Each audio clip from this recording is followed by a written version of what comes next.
Hello everyone there in SDL, it's little CogChamp GearChief once again turned back into an animated person along with my emotional support bread, Jeering. Jeering, how we doing? I am ready for this. I'm excited to be back on Oh the my cast. God. It feels like it's been a little bit too long since I've been here. You want some cheese for your bread with that joke? That was ridiculous. All right, everyone, thank you for joining us though. It is our first round of playoffs for Immortal Division. And Jeering, who do we got playing for us? We're going to have Kingslayers facing off against Eclipse. Kingslayers, kind of the challengers since they're seed number 6 right now, with Eclipse being in the number 3 slot. But they still have some pretty solid talent on their team. They're definitely going to have a lot to be facing off against on the side of Eclipse, but Kingslayers should have something in store for us. I can't wait to see what they bring out here. I'm very excited as well. I see a couple of friendly names on Eclipse side. We got Flippin' Ninja 7 and LuneyToons. And if I know anything, Flippin' is an amazing support. Was with me on my first season of SDL and came in on big and clutch plays. Looney, we all know, is a really good support or carry, excuse me. So we do know Eclipse is going to be the ones to beat. I believe they're a 3rd seed and Kingslayers is 6th. So Kingslayers have a lot to prove for these next best of 3. And it looks like Eclipse already going to be respecting what it is that they're up against. First banning the Tiamat, not even willing to consider that. They do not care. Xarxith is too dangerous on that pick. And Eclipse wisely recognizing the danger that it poses. You got Ganesh banned for Kingslayers along with Thor and Janus. Janus is a bit of a question mark for me because I believe that it's a very volatile god. You can either do amazing with the rotations, or you can just get completely caught out and not allowed to go through your portals at all, or just get caught not really hitting stuff and your portals just kind of fall flat. So it's a bit of a courageous or really a betting man's ban for Kingslayers who are going to pick up their first god, Sun Wukong. And I gotta say, that is scary if I'm Eclipse. Sun Wukong has been absolutely brutal in this meta. With Bruiser meta being back, Sun Wukong has essentially ran and led it. Sun Wukong has been very prevalent in the meta for quite a while now, and even after a couple patches, still seems to be one of the highest priority picks. And it looks like Yamoja will be a high priority for Eclipse. Ninja gonna go ahead and pick that up very early, and I think it's gonna be a very solid pick for them. It's a bit that's very daring for Eclipse because the big issue with Yamoja is her torrents aren't really going to have much of effect on Sun Wukong. Those rings aren't going to be able to knock him back if he's in his bowl, but it might stop a tiger. So maybe we see a little bit of something for Eclipse. Going to choose Susanoo though, another one of those dive gods, something Kingslayers are trying to avoid with the Thor. So it's very exciting to see what Eclipse is going to be able to get out of this with that jungle. The jungle pick around the Susanoo. And I'm nervous from Kingslayers because Susanoo has one of the big things that just make him a threat is his ability to get in and out. I can't tell you how many times I've been stuck on my T1.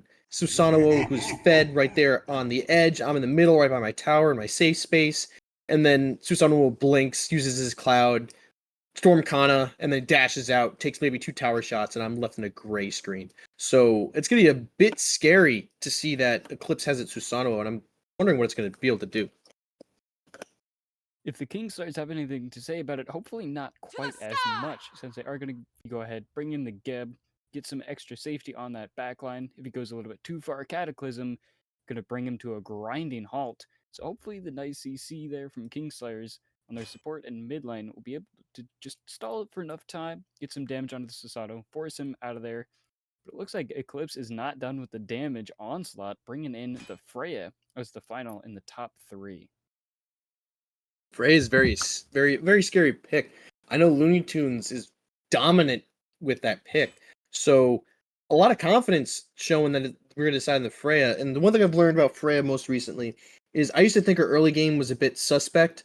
I used to think that she was a bit challenging for the early game because you don't really have the ranged autos all the time. So you might not be able to farm as effectively. I learned doesn't matter. If Freya can get those autos off on the enemy team and the enemy support and carry, they'll be forced back, and then she can just sit there and whack them all she wants. That the power between those autos doesn't necessarily need to go to the wave. If you can scare the other team away from their farm, then you can just farm freely. So I want to know if Kingslayers is going to start trying to abuse the Freya and take advantage of her level 1 through 4, where she has no real escape, or if they're just going to ignore the Freya and let Looney just completely pop off. I've got my It is eye definitely on going to be a you. little bit more of a late game character, but Eclipse has a very solid late game setup, already having the Yemoja.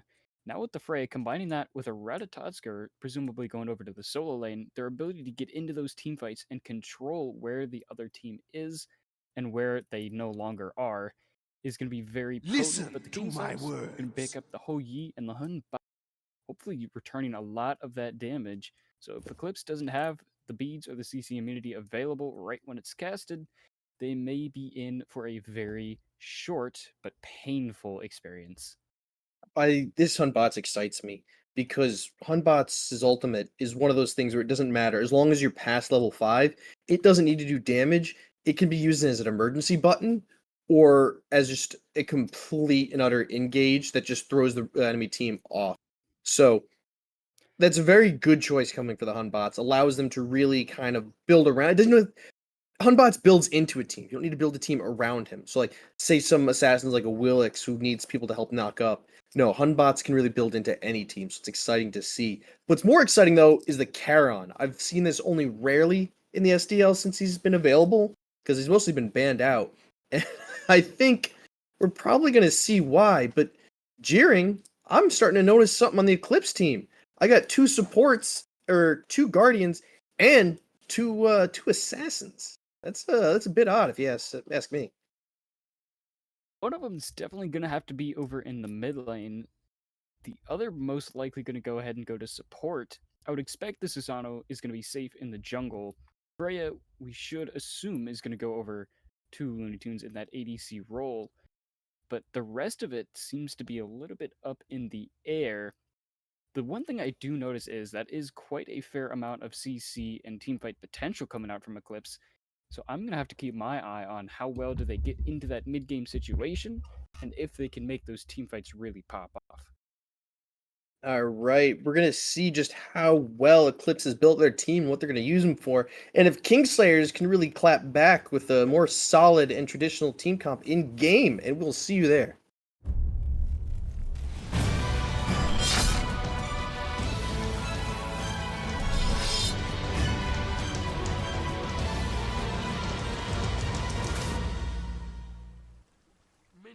Hello, everybody, and welcome playoffs, Immortal Division, Kingslayers versus Eclipse. My name's GearChief, and with me I got JeeringLamb. Jeering, let's get into the bloodshed. It is time, it is playoffs, and it is Kingslayers trying to take down Eclipse, the underdog, if you will, at the number 6 seed. Kingslayers trying to overthrow the Eclipse, who are the number 3 seed, hoping to try and take it on to win finals, but they got a lot of work to do before they get there, and a lot of action ready to roll. Playoffs is definitely the place for upsets to happen.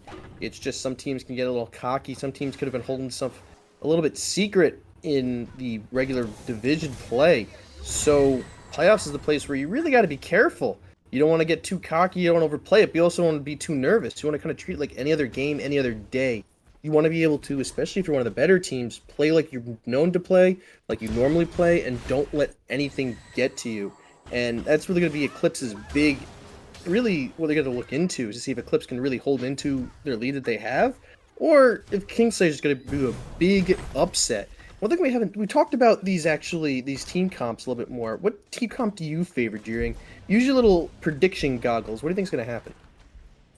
The one thing I'm looking at over here is the rat over in the mid lane, and then you've got Karen in the more traditional solo side.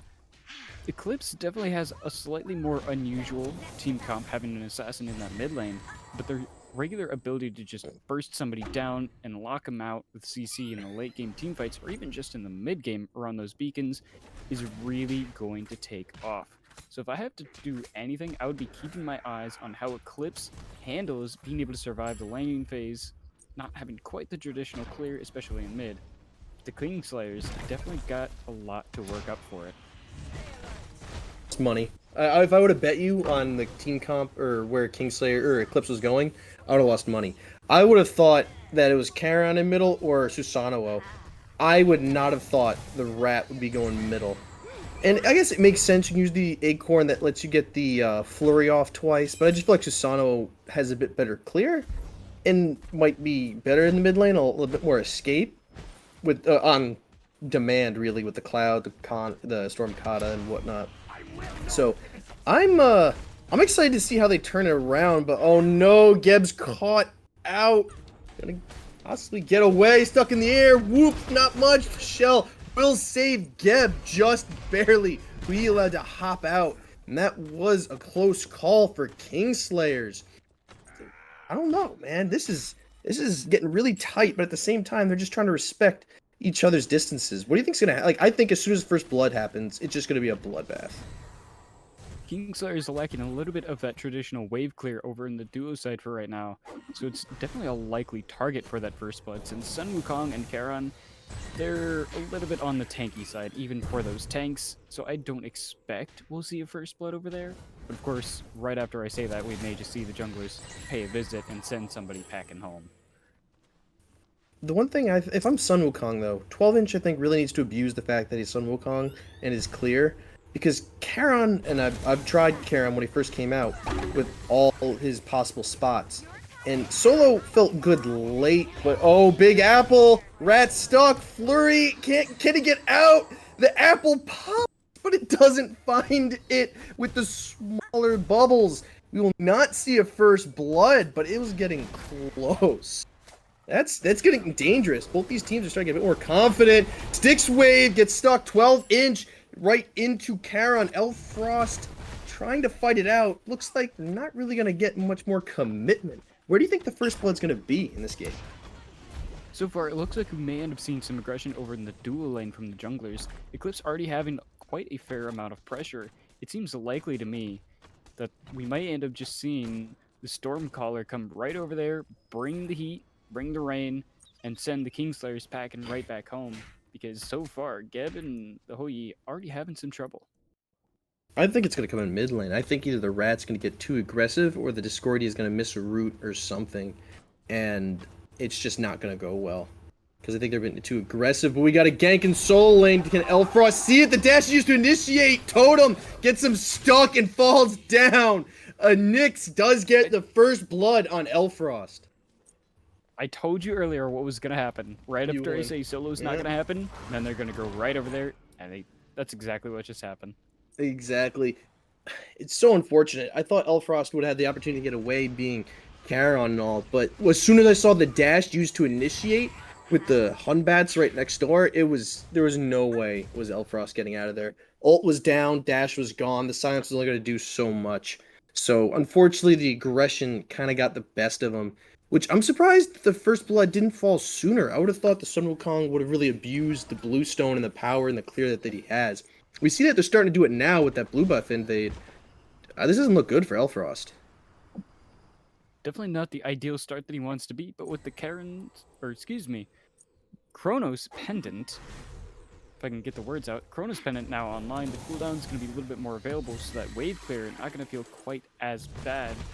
Especially with that Vamp Shroud, does not lend too much, but Purple Buff Invade will be successful. I see a lot of invades coming for both teams. I'm very curious to see how well they're going to be able to keep this up. I think that blue buff invade is very important, especially to a Charon, or really anyone. I'll be an advocate of invading solo early, because you can really, really hurt that enemy soul laner if you take away their early blue.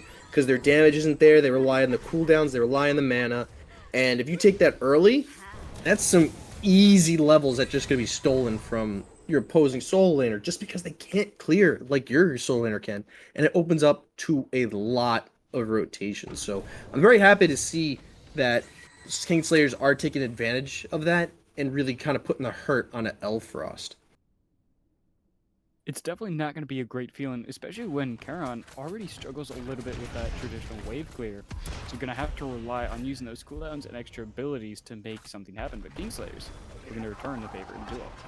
Oh, we got the big walls out, followed by the totem. Looney manages to find safety up in the air, being chased. Here come the Suns, and he's being pursued.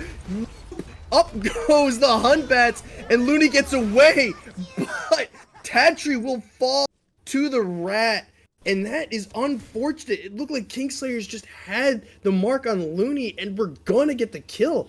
Looney was able to get away by the seat of his pants, then turning into kill for Tatri, who just got a bit too caught up with the rest of Eclipse. That was a beautiful turnaround and beautiful protect the president from Eclipse. Kingslayers did a great job of initiating that fight, especially using that Fear No Evil to pin them against the walls as the River's Rebuke come out. But with the help of Flippin' Ninja, that's going to be some great peel to buy just enough time. And despite Axinyx trying to jump in, a beautiful whoop from LuneyToons bought more than enough time to clear his escape and get a nice return kill onto Tatri.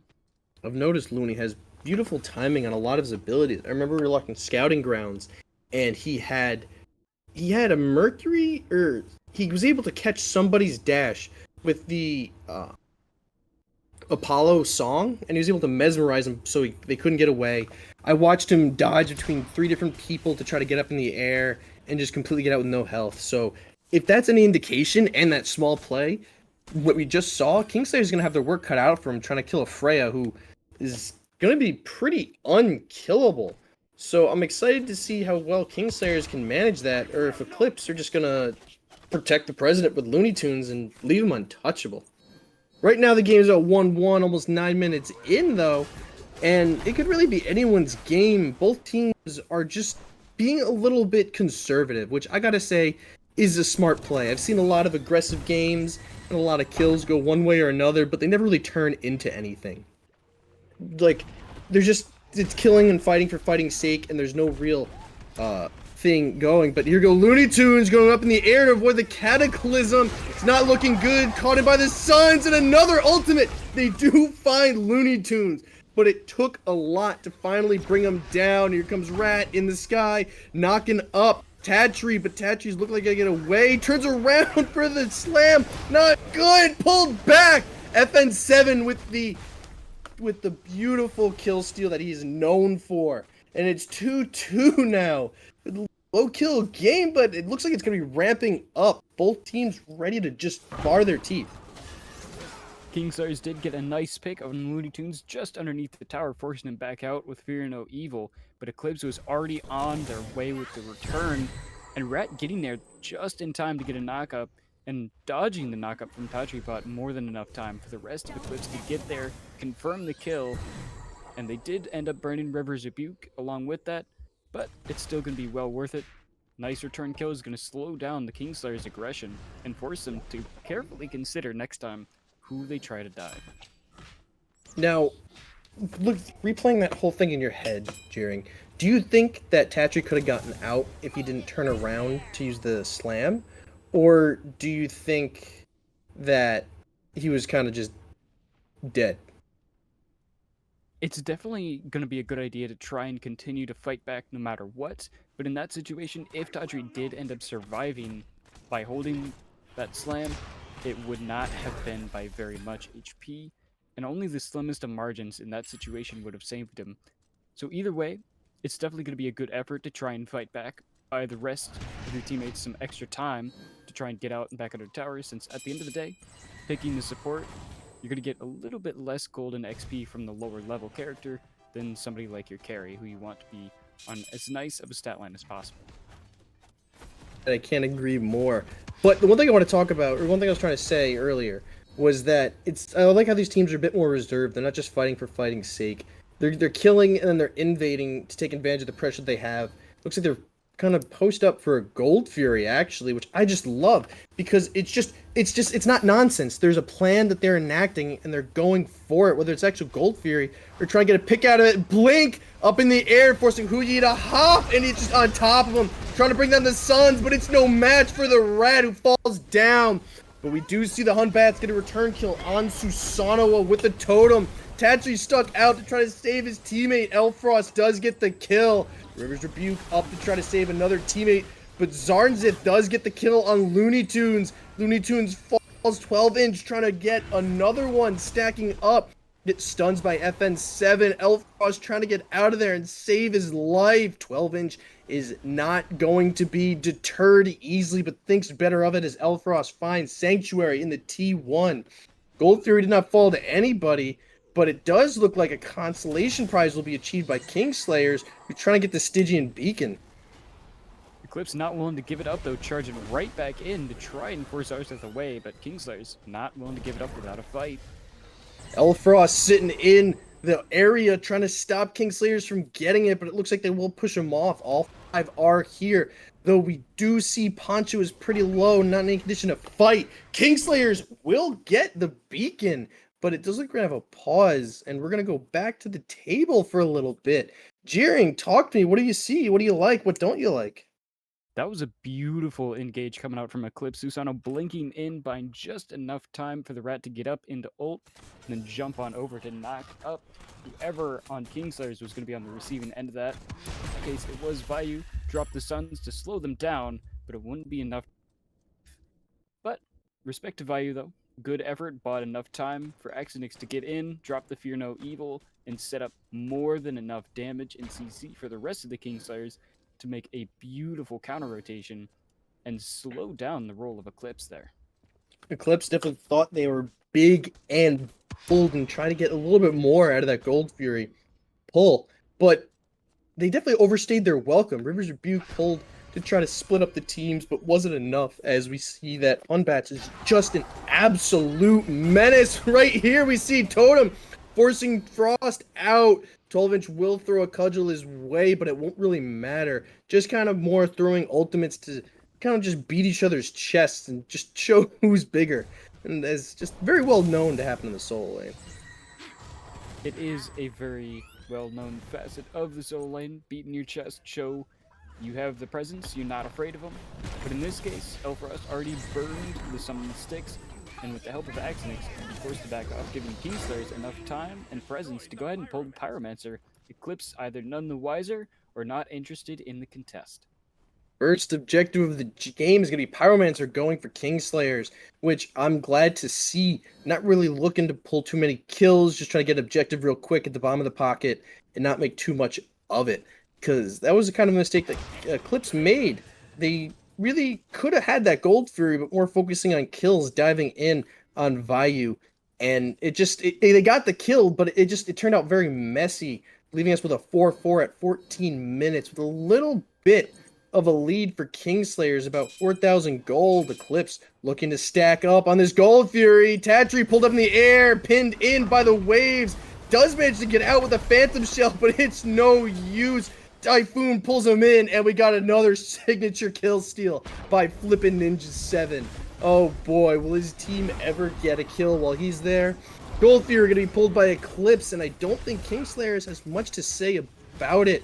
Trying to just be a little bit annoying. 12-inch showing up. We got a blink and a totem.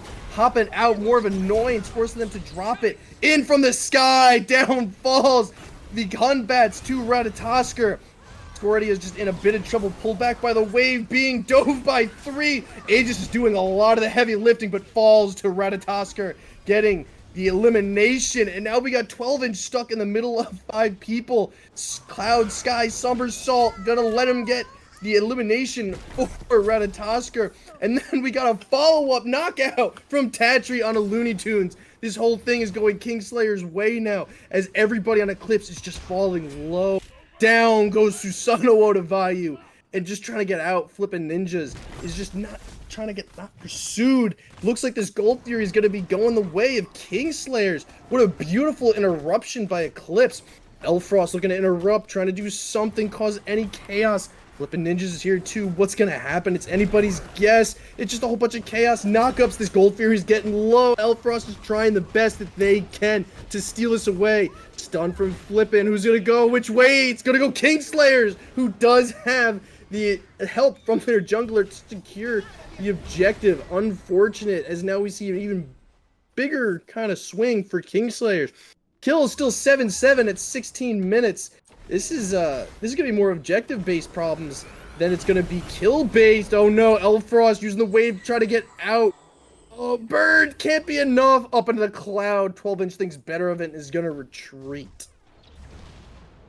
Eclipse started off that team fight over by Gold really well, getting a nice 3-for-0 advantage on the kills board, but unfortunately, all their abilities were burned. Relics were not going to be able to do too much to save them as Kingslayers came in with the response, got 3 kills of their own, took the Gold Fury, and with all that extra space, Kingslayers now making sure that Eclipse going to have a much harder time trying to look at the second Stygian Beacon of Game 1.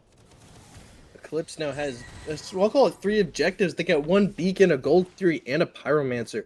They really know how to counter engage or make it, or Kingslayers, I should say, has all 3 objectives. And Eclipse is having a tough time. Kingslayers is really counter engaging well. We see Eclipse just diving in, and Kingslayers takes the loss, but it's a lot used on 1 player. And then Eclipse just counters with everything else they have in their pockets. So it's just it's in a hard spot for Eclipse, who I think really need to figure out what they want to do around these objectives. And they got to figure out how to either secure them, push away, or zone, or something, because it's just not looking very good. Unbats is just being an absolute menace. So far, it really feels like Eclipse just has a very strong dive and are able to get in there very well. The Kingslayers with a very effective counter engage were otherwise able to just provide enough CC to get out of there and return the favor. It's just Eclipse trying to get in there and do, but Kingslayers making it a little bit too difficult for him. Nope, it's not the Fire Giant, but it's a Pyromancer doing a little tippy-tap dance around. Both teams just throwing out, poking to see what they can get. Does look like Kingslayer's going to pick it up, but not for long. Tatri just trying to bait someone in. Elfrost, the first one, is silence, followed by a little ball bursting. Does not find Elfrost. No real damage is really given to the Eclipse. But we see Tatri being poked out a bit more. Frontliners just trying to protect their backliners, and it doesn't look like this Pyromancer is really going to go the way of one team or another. Eclipse does have the numbers advantage, but I don't know if they know that they do.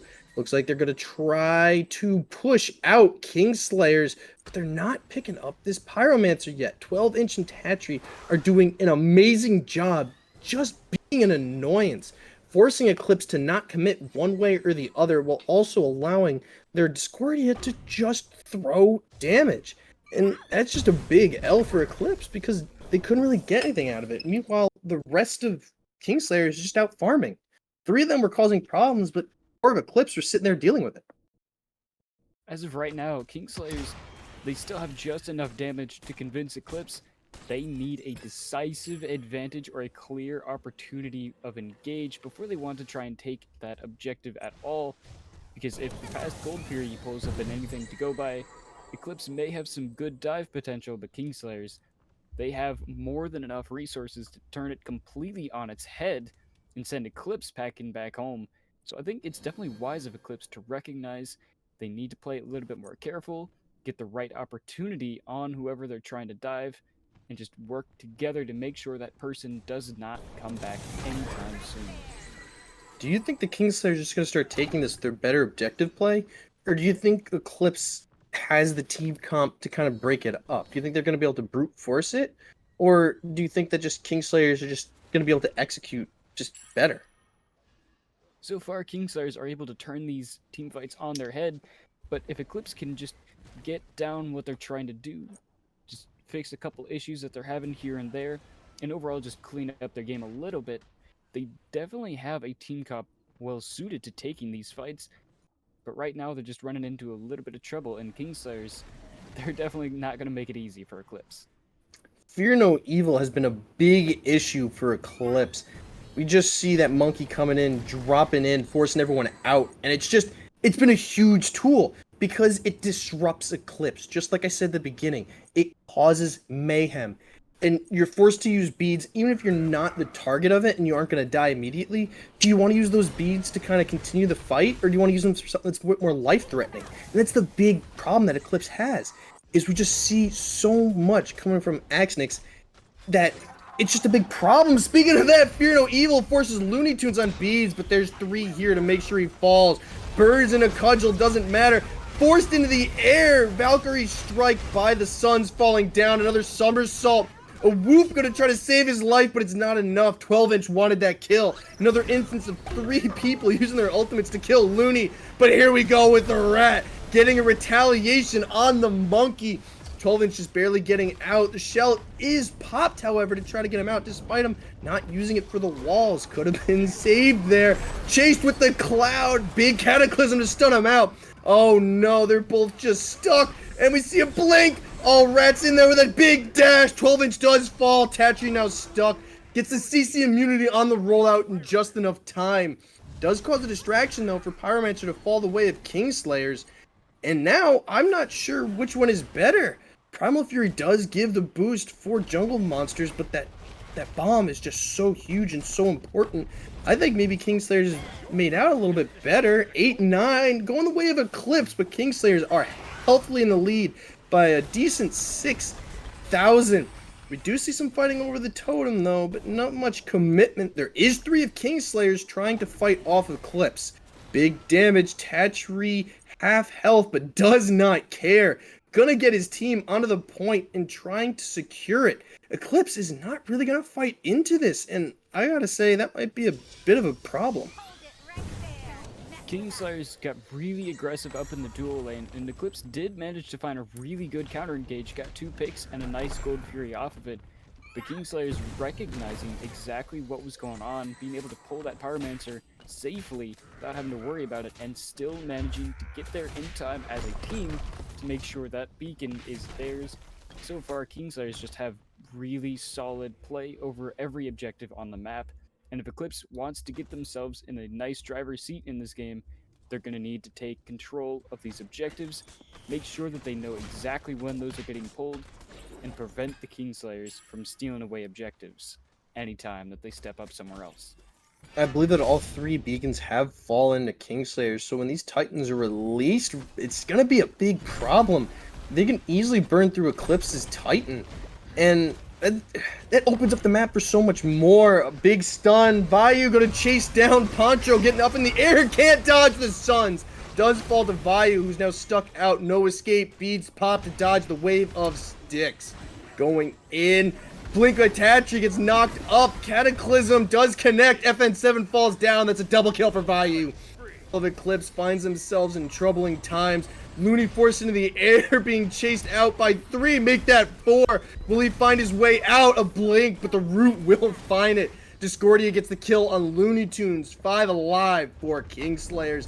It's going to look like this Fire Giant's going to go to the way of the Kingslayers. Kingslayers managed to find 3 off a beautiful rotation by getting in there aggressive to start it off, and the rest of the team immediately jumping in to help, no questions asked. And once again, Axinyx with a beautiful Fear No Evil, hitting pretty much everybody on Eclipse. Anybody who didn't get hit by it was immediately forced back towards basically tower to try and escape all of the damage. And Kingslayers, with a nice Fire Giant around their belts, 25 minutes in, the Titan will fall, and they will have a very commanding presence to pressure down whatever lane they want. Kingslayers does have the advantage of the Fire Giant and the Titan. Eclipse should really soft play this tower. It doesn't look good. Tatri going in. Frost does manage to get away from the root in time. Wow. I couldn't even... As soon as they committed that tower, it fell. It does look like this Titan is going to be left for fodder, but Kingslayers really got what they wanted. They got that T2 tower. The Titan was really healthy. It was more of a deterrent than anything else to just kind of tell Eclipse it's not worth really fighting over this tower. It does work very well for Kingslayers, who's in a pretty healthy lead right now. 70k to 61k, 25 minutes in. Kingslayers in the lead with also kills 11 to 9. This is not looking good for Eclipse, who've been going tit for tat through most of the game kill-wise, but Kingslayers have always been taking advantage of those team fights, just being able to get stuff afterwards. And now it's shown. They're now leading by, it might seem just 2 kills, but it's pretty significant with how low the kill count is for this game. So I think Eclipse is in some hot water. They're definitely having a lot of serious trouble. And another point is, a lot of these numbers just don't tell the full story. If you look over on the left side of the screen, you'll see Axinyx does not have very much damage. Just over 6,000, actually the bottom on their team, but that does not tell the story of the fact that this Hunbots is a critical role for this team in game number 1. That Fear No Evil is such a massive setup for the rest of the team that anything without them there is going to be significantly harder, just on the principle that they don't have that extra utility. One thing... Oh no, hold that thought. Tatri the Blinking, FN7 looking, trying to do anything he can. River's Rebuke pops out. It's enough to get him away, but we get the rat in the sky, falls down, drops. Bye-bye, Discordia. We do see that the monkey is low, being chased out by Charon. Oh no, there's the rat. Run a different way. LuneyToons gets the kill on 12-inch in the back. 12-inch not able to find any type of retribution for his team. But with the combination of Tatri and Vayu, we do see Xarxith is going to make it out alive, which I gotta say is pretty surprising. This is really good for Eclipse, who are now 2 people going with a Gold Fury. Only Fury, Primal Fury, excuse me, is gonna go for Eclipse. And I think that's a bit important right now, because that's the second Primal Fury they have. Second objective they've done, but when these Primal Fury buffs stack up, you can really start killing like Fire Giant and other things pretty frequently, or pretty easily. So this might be exactly what Eclipse needs to start coming back. This is definitely going to be very important for them, because not only did they successfully defend that tier 2 in mid lane, they took the Fire Giant off of 2 members of Kingslayers and showed, with no uncertain terms, that they can in fact win that engagement. Kingslayers tried to get really aggressive, but Eclipse manages to get into the backline of the Kingslayers really well. Took them out, did more than enough damage to send everyone else who didn't fall right back to base.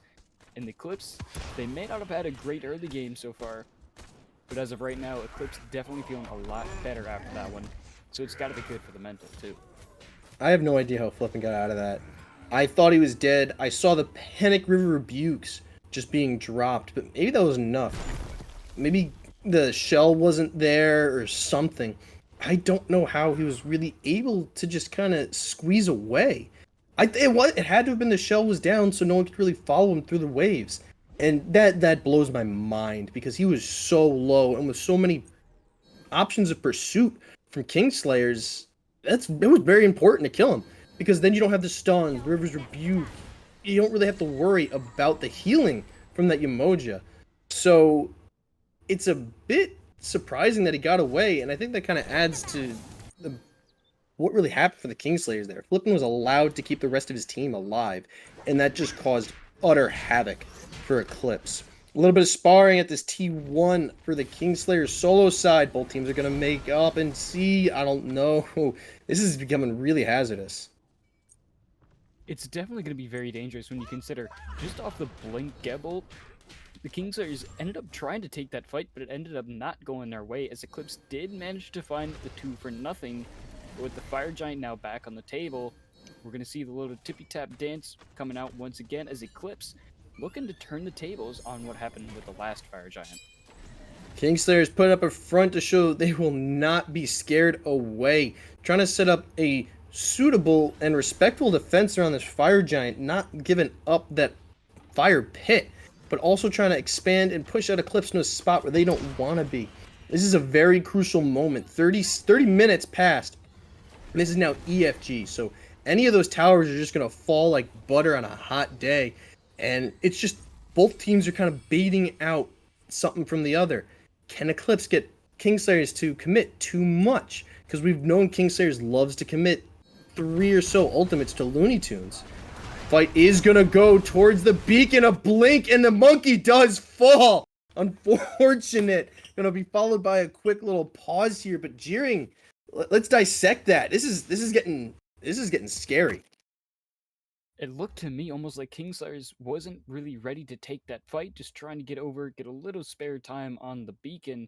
But it looks like Eclipse is just hungry for more, getting in, completely aggressing, and just dropping everything that they had to try and make sure that they secured those kills. But it looks like so far, Kingslayers is still trying to retreat now down 2 members. Discordia not going to find a way out. It's going to be a triple kill for LuneyToons, who is now just popping off. Finally, the Freya gets to just stretch her legs, and this is getting very dangerous for Kingslayers. Past 2 engagements, they've just been kind of caught with their pants down by Eclipse, who have just been able to take advantage of every situation. Only 12-inch and Tatri are up now. This Fire Giant is looking pretty tasty. A point to note, the reason that we saw that brief little pause and the reason Kingslayers didn't look very interested, Turnbacks did actually disconnect, so please keep that in mind. It'll be That's unfortunate for them. unfortunate. Yeah, you know what? That's probably why he was such an easy blink target. Tatri and 12-inch trying to come in to steal it away. Who gets it? Eclipse will get the Fire Giant, forcing 12-inch and Tatri to walk away with their tails between their legs. Tatri falling down to Poncho, and now 12-inch forced to use a blink, but it's just not looking good. Looks like we'll have another pause to try to see if we can get the monkey back in the game. But Kingslayers, they were looking so good. What happened? So far, Eclipse is just able to figure out their team fight. They're managing to get what they want out of it. They've finally figured out the exact formula of success for getting in with that dive, get the peel set up for their backline, or sometimes, in some of these cases, they don't even peel for the backline because they just dive the Kingslayers instead. Because if you can just rat out to their ADC instead, then might as well if you can get the kills. And so far, Eclipse seems to have found whatever success they can from it. And if it works, they're not going to fix it. Right now, Eclipse does have an Oni Fury and enhanced Fire Giant around their belts. So this T1 is just going to go down like a sneeze. And I'm just curious of what the game plan for Eclipse is. I would like to see them try to take out everything in the dual lane, but maybe that's exactly what you don't want to be doing. We see Kingslayers trying to defend it all, and only Elfrost to just kind of show up. I mean, if he can get it, I consider that a big W, but Kingslayers is being smart. They're playing very defensive, and they know they have that tier 1 to just kind of expend. So this is very important how they're going to take this next engagement. Eclipse looking to try and take a lot of those towers down off the map. Kingslayer's not willing to push up and defend the towers too hard, and especially 12-inch recognizing he does not have the numbers to take on Eclipse there. Especially that Freya, we just saw how hard she hit. Oh no, the monkey's low, but so is Susanoo. We see a bird fall down to Tatri, who gets the kill steal, but Bird in solo is looking pretty low. Big crits. Looney forced to back away. Bird finding the way in the middle of the River's Rebuke, but not through the second wall, getting caught and forced away. Big blink. Can he get away? The monkey looks so low, and he does manage to just squirm his way out of that fight. Kingslayer's doing a beautiful defense of their Phoenixes, and I gotta say, that's very impressive. It managed to get a kill and only lose half the health on your solo side Phoenix. Eclipse is not looking to just be very problematic. We do see the Fear No Evil doesn't get a kill. No, it does see Axinyx is pretty low. It's unfortunate. Beads pop, try to fight back, and fight back he did. This is just a mess right now. Both teams are not really, I shouldn't say a mess, but it's very chaotic. Both teams are learning the other team and adapting in real time. So it's just amazing to watch happen. Elfrost getting caught. The dash does manage to find him safety. We got 12 to 15, 35 minutes in. Kingslayers versus Eclipse. Eclipse now has the gold lead at 91 to 87,000. Definitely a little bit of a reversal from what we saw in the early game when Kingslayers had the advantage. They had the driver's seat of the game, and they were taking the objectives, but right now, Eclipse managed to get the last Fire Giant. They did sweep a few towers, get some extra money in their pockets. Now they're going to go ahead and grab a Pyromancer, but so far they just can't seem to crack the code of the Kingslayers siege defense, and they haven't had too many attempts at it, But whatever they do next time, definitely going to have to switch it up a little bit, because this past attempt was not nearly as successful as they wanted it to be. It seems like every time that one team starts getting ahead, the other team figures them out and is able to counter them just beautifully. So both these teams are really just kind of learning each other out and changing their strategies in real time, or they're just picking different targets, right? So let's say for Kingslayers, and we know they love to dive. Maybe they went by you early. Now they're realizing that, well, if we can get the Suns out of them, it's really the Discordia who's the big problem. Xarxith. And then, all right, no, we need to get Axinyx out of here. It's amazing how well they're able to adapt and learn. Eclipse does manage to get the second set of Stygian beacons as they start going around towards the hour mark for the next Titan March. Oh no, Fire Giant's coming up and both teams are just squaring off. Eclipse making sure that they're here on time for this EFG. They got the last one, but Kingslayers still have a viable threat, and Eclipse does not want to make that risk, because Kingslayers definitely do quite a bit of damage. That is going to be a very valuable objective that no team wants to give up. I want to make a point, and I want you to work with me here on this. I think if Fire Giant pops up, it should be similar to the big snake and slash, but I'm going to hold that thought. Frost goes in, gets caught, and blows up. Bayou gets the kill, but it might have been just exactly what Eclipse needed. Big dive, Tatri's low, Poncho's going in, finds the kill on the Hunbats. And now we got to blink. Can we get the Discordia out? Knock him down, pulled up in the sky, but Looney gets crit big. Aegis doing load-bearing work to keep LuneyToons alive, and both teams are going to back away, trying not to lose another teammate. But it looks like Eclipse might have the advantage if they can just kind of take this towards the Fire Giant. Looks like they're going to opt for Primal Fury instead. And let me remind you folks, this will be the third Primal Fury that Eclipse has got, and it's going to go a long way to help him take this next Fire Giant. If Kingslayers doesn't steal it first, the whole team of Kingslayers is starting to rotate that way, maybe set up wards or try to pull a little fast one. But it looks like they're going to step on a couple wards themselves and just alert Eclipse to what's happening. Pincer move, Poncho's getting stuck, dashes past 12-inch. Here comes the Tiger, gets stunned out. Unfortunate and good escape, Poncho. Most of Kingslayers are going to back to reset, and this Fire Giant is still up and untouched. Kingslayers do have a little bit more space to work with, and going to go ahead and back grab those wards, but keep in mind, like you said, Eclipse does have the extra damage buff from the Primal Fury. So if Eclipse ends up wanting to shred it, they have a lot more damage. And keep in mind, they do have access to that Storm Call, the River's Rebuke. The possible secure from Eclipse is very solid compared to the Cataclysm or the Suns from Kingslayers, which feels a little bit closer to a 50-50 than a secure. Whoop, up goes 12-inch, but it's not going to be enough. The shield is going to just keep him alive and no damage taken. Both teams going to dance around this Fire Giant with Eclipse being a bit more ahead. Remember, with those Primal Furies, I don't think Kingslayers can really afford to give Eclipse time at this Fire Giant at all. They can't really bait it out or look for secure. There's no real big secure moves for Kingslayers besides the Suns, and it's not really an instant clear move. Up goes 12-inch again. Who's going to find safety in the clouds, forced back, and both teams are just going to give each other space. But we see Susano trying to be sneaky with a gank, a little flank on the side, but just going to be caught out, and both teams just looking, staring at each other. Elfrost just trying to cause havoc. River's Rebuke gets Tatri in, going to use the shell again to get out, and honestly, that's good for Eclipse. Now they have the opportunity to just take advantage of the shell being down. Pyromancer falls to Eclipse in record time, showing off that Primal Fury buffs that they really have allowed, that Kingslayers allowed to stack. And this is just it's nail biting. It's nail biting to say the least, because you're just waiting for the one team to commit just too much. Keep in mind, Eclipse does now have 3 runic bombs, and frankly, I feel genuinely sorry for any bird that tries to stand in the way of Eclipse right now, because that is going to be reduced to non-existence faster than you can even call it out, because you have a late game Freya with Bumba's Spear on top of multiple runic bombs. Eclipse is looking very, very potent for any objective shred, and Kingslayers wisely respecting that.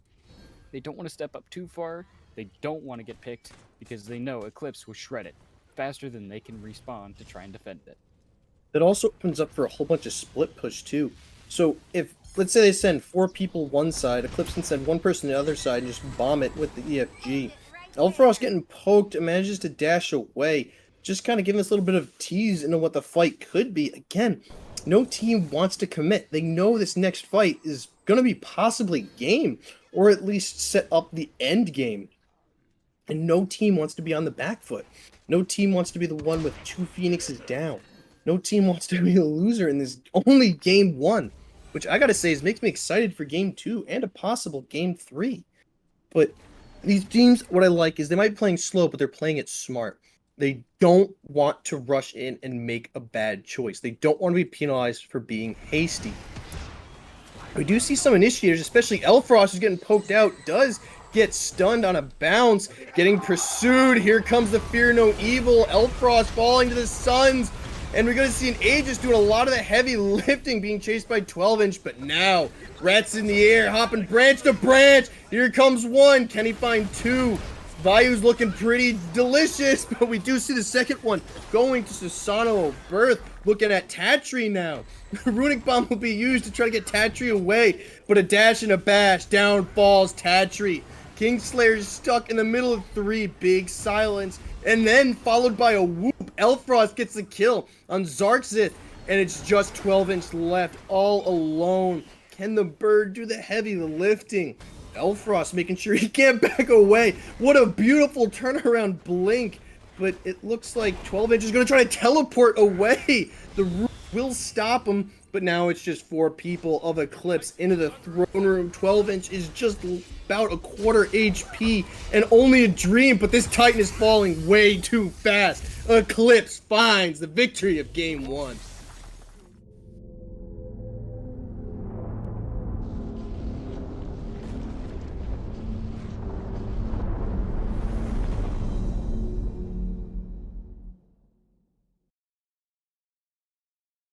What a beautiful game 1. And I've seen a whole bunch of games where they just kind of go off crazy. They just try to high kill games, but sometimes they're always frustrating to watch because there's no real sustenance to them. It's just junk food because it just kills for kills. But there's a lot of meat to here because despite them not really going for too heavy on kills, they always made sure that there was a reason for the kills. They tried to go for a gold fear. They tried to do something, and I think both teams just played beautifully. They definitely didn't waste any time. Anytime they got a pick, they went for the farm. They tried to make sure it was worth something, just like you said. All of those objectives ended up coming in very handy. Those Primal Furies stacking up for Eclipse really put in some hardcore value. And if nothing else, just the raw teamfight potential of this team. They had a lot of trouble in the early game, but Eclipse managed to figure it out, got it down pat, and by that late game, they were able to get in, get the job done, and wipe Kingslayers off the face of the map. Because with that much dive and the safety of having Freya being able to go up into the sky, meanwhile the team just helps you out, sees them to death. It's really hard to get in there, and Kingslayers certainly tried their very, very best, but unfortunately for game 1, it will not be enough. Eclipse really fights for that victory of game 1, and I'm excited for this game 2. Could really be anyone's. I'm curious to see if Kingslayers decides to go for a more aggressive style of play, or if they're going to try to be a little bit more reserved. It seemed, unfortunately, a Fear No Evil just tried to pursue, and if they were able to get that Charon, I think that would have been a huge swing for Kingslayers, but it just, Charon was able to escape, and that was it. And we just saw that they got stretched too thin, and the dive from the Susanoo and the Ratatoskr was just too much. Just the ability to pursue was just overwhelming. Good job for Eclipse to really turn that around and really kind of just pick apart Kingslayers in the parts that they need to. And great job for Kingslayers for really learning what kind of makes Eclipse weak and fighting for it. Despite these two teams being 3rd and 6th seed, I gotta say there's not a huge chasm of just capability between these two teams. It really is just overall great play from both sides. Kingslayers took a very nice lead for themselves early on. Their initiation was great. The counterplay from what Eclipse was trying to do was on point, and every time that they did something, they ganked somewhere, there was always an objective behind it. Even if not, their objective was just going to be strip away farm, make sure that the other team doesn't have access to that anymore, and just get ahead. But unfortunately, Eclipse made it just late enough in the game that they could completely turn it on their head.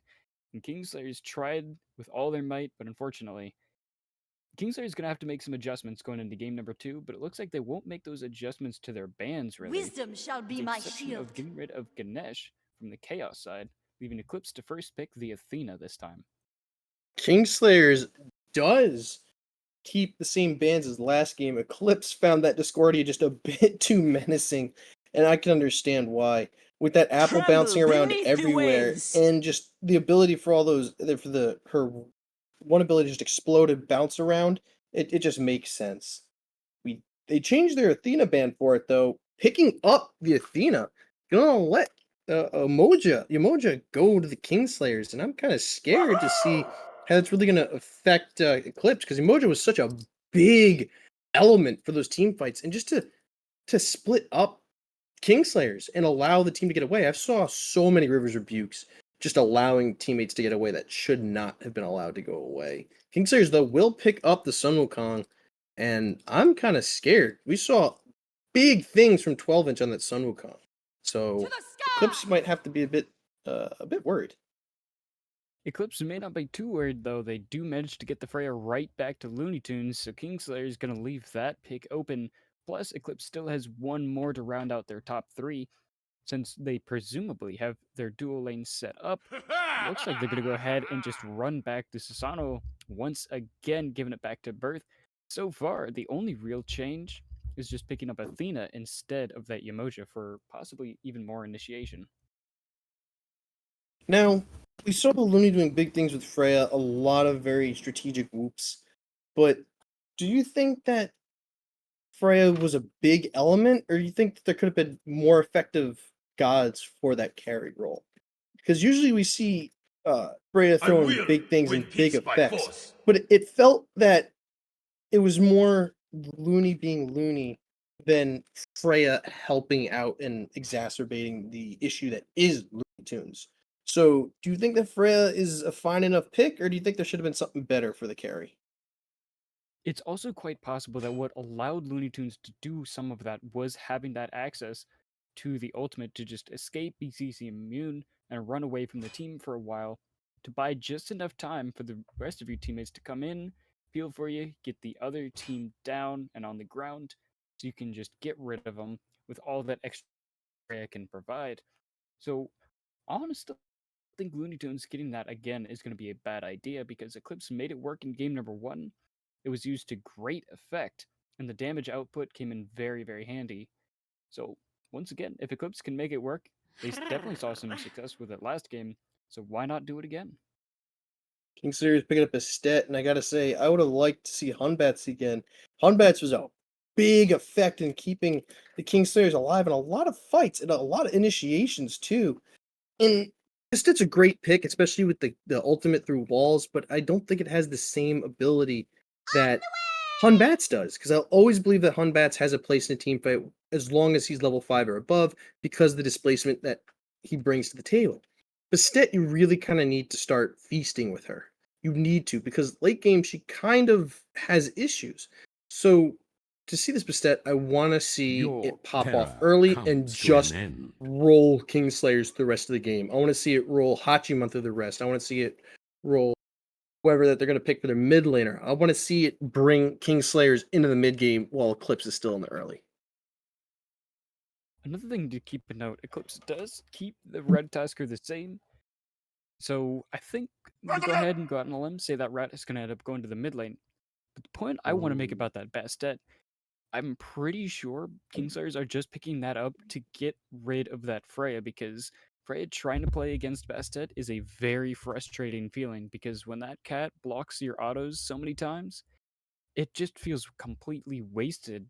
And that's so much damage that you're losing out on. that gives them so much time to just get you off the board. And with Kingslayers having that Raijin as their final pick, the amount of damage output they're going to be able to do from quite a safe distance with the Hachiman in the backline, Eclipse is going to need to make sure their dive is on point and very quick. Otherwise, they could be met with a lot of damage. I'm excited to see how that Raijin's going to play out because we've just known Raijin's a bit powerful since his buff. So I'm excited to see what they're going to be able to do. And we'll be able to see that in game. So follow us there and let's get into it.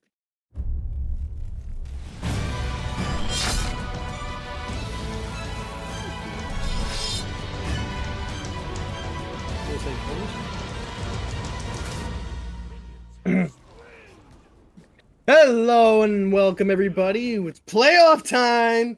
Game 2, Immortal League, Eclipse versus Kingslayers. We do have Eclipse with up on 1 with Kingslayers. Let's see if Kingslayers can take it back in game 2 and give us a much anticipated game 3. I'm GearChief, with me is JeeringLamb. Jeering, let's get into the bloodshed. We didn't see quite as much bloodshed last game as we were expecting, but it wasn't for a lack of effort, if nothing else. Kingslayers and Eclipse both looking to make some plays. Kingslayers had a lot of aggression last game, looking for those buff invades. We'll just have to see, will they be successful in doing that once again. It's also not to me, it's not the amount of bloodshed, it's the importance of that bloodshed. You could sit there and give me 20 kills in 4 or 5 minutes, but if it doesn't do anything to help you progress late game and the enemy team is just farming up effectively, then that bloodshed is relatively worthless to me.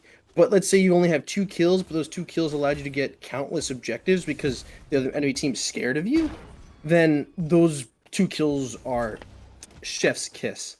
So I want to see if Eclipse and Kingslayers can kind of keep it not necessarily to a minimum, but just make every fight important as opposed to fighting for fighting's sake. We've definitely seen some games where they just fight for fighting's sake at least a couple of times so far this season, and so far it doesn't really turn out well for everybody because for all that damage you throw out, you need the objectives to win the game. You still got to take down the Titan.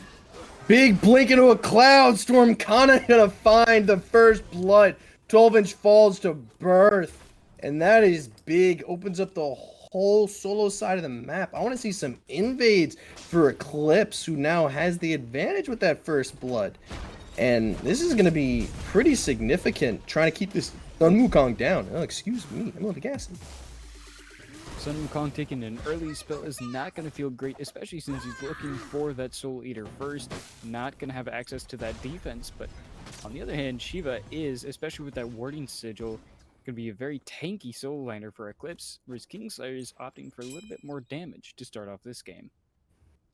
When it comes to warding sigil, it's always so nerve-wracking for me because it can either do you the favor of keeping you alive so you can farm and fight better later, or it can hinder you from clearing early, which then just kind of puts you behind the rest of the game.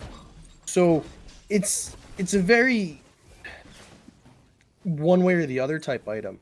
It seems to have done Shiva very well, keeping him alive so that the jungler can come by and finish up 12-inch with that gank. So Warding Sigil really played off for Shiva, just kind of baiting Sun Wukong in. And we see that Shiva's level 5, so this might be very important for the soul laner for Eclipse. But like I said, big important ganks. You got Raijin and the Taiko drums. Poncho does manage to dodge them all. But low mana, oh, it's not looking good. But here comes Byburthe. Oh no, Xarxith falls down. 2 kills, both on the Susanoo with impeccable timing. Ratatoskr makes it out, and Poncho pulls a miracle out of his pocket. That was the narrowest of margins. Trying to escape from that, just barely avoiding the Taiko drums, chasing him down, but with a beautiful rotation. Byburthe, once again, gonna be the hero of the day, makes it just in time to save his teammate, gets the kill. So not only did Shiva see that treatment, but now the Rat does as well, and Eclipse teamwork and camaraderie is just gonna be through the roof, as Xarxith taking some extra damage just upon returning to lane. Does manage to put out retaliation damage on Poncho, and does have the ability to do it at a range. Here comes Frost, gank, but that Shiva dance does manage to keep him alive. That healing's insane. And 12-inch doesn't really have the ability to stay and fight. Cloud Somersault is still up, but the time will take him to get in there. Xarxith, though, not going to have any chance. Byburthe finds another kill onto the poor mid laner. And not only is he finding a kill, but he's finding an invade, which honestly is perfect. That's exactly what I wanted to see. Like, all right, you got those early kills, now turn them into something. Get something out of it other than a kill. And getting a nice little invade on the green buff is just exactly what I wanted to see. It's definitely going to be a great feeling when you have a 3-0 jungler this early into the game number 2, especially when you're the one who won that first game. So Kingslayers, they might have been feeling a little bit nervous coming off that, but this is definitely not going to be helpful for them. They've got to make some adjustments, get some wards out, and play safe, because Byburthe is already becoming a menace, and that is not a storm you want to leave your windows open to. The big issue with junglers getting this big is they sometimes at this point start focusing on just ganking because they get the blood in the nose, right? They're just so bloodthirsty, and it's just they just start going for ganks, and they kind of start neglecting their own farm, and then those ganks don't really turn into anything.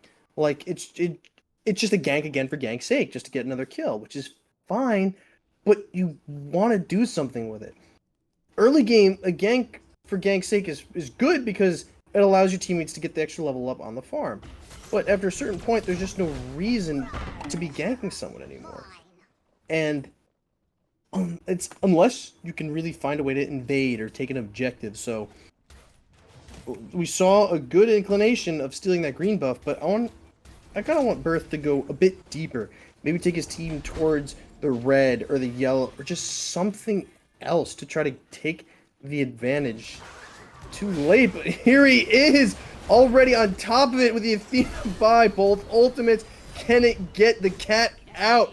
But no, not enough. Big dash and a taunt is going to pull Bastet in. Can't seem to find the leap.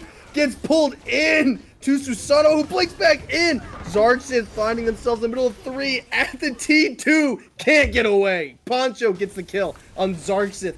And now Eclipse is deep into the enemy jungle of Kingslayers. Exactly what I wanted to see. 12-inch trying to stop it, but it's not enough. Inch will get away though, and Kingslayers does fail to invade onto Eclipse. Looney gets purple buff.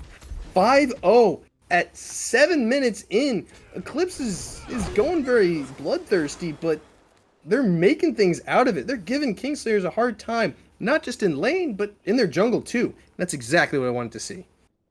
And especially since they're burning those abilities like the Somersault Cloud, that's going to be down. Taiko Drum's not available for a little bit longer anymore. Even Bastet dropping the ult to try and get something out of it, but will not be successful and ends up costing them their life as well as a little bit of farm. So Kingslayers gonna have to readjust and back off for a while before they can really try and do anything. So far though, duo lane seems to have a better job so far, getting in there and getting what they want done, because Eclipse, at least for LuneyToons, going to be playing a little bit more passive, having actually a level deficit compared to the rest of the team. Despite being up 5 kills to 0, Eclipse doesn't really have much in the way of the Gold League. 23,000 to 23,000, really. So, again, these kills are fine. They're a good start. But sometimes, the next thing I want to see them setting up for is a Gold Fury.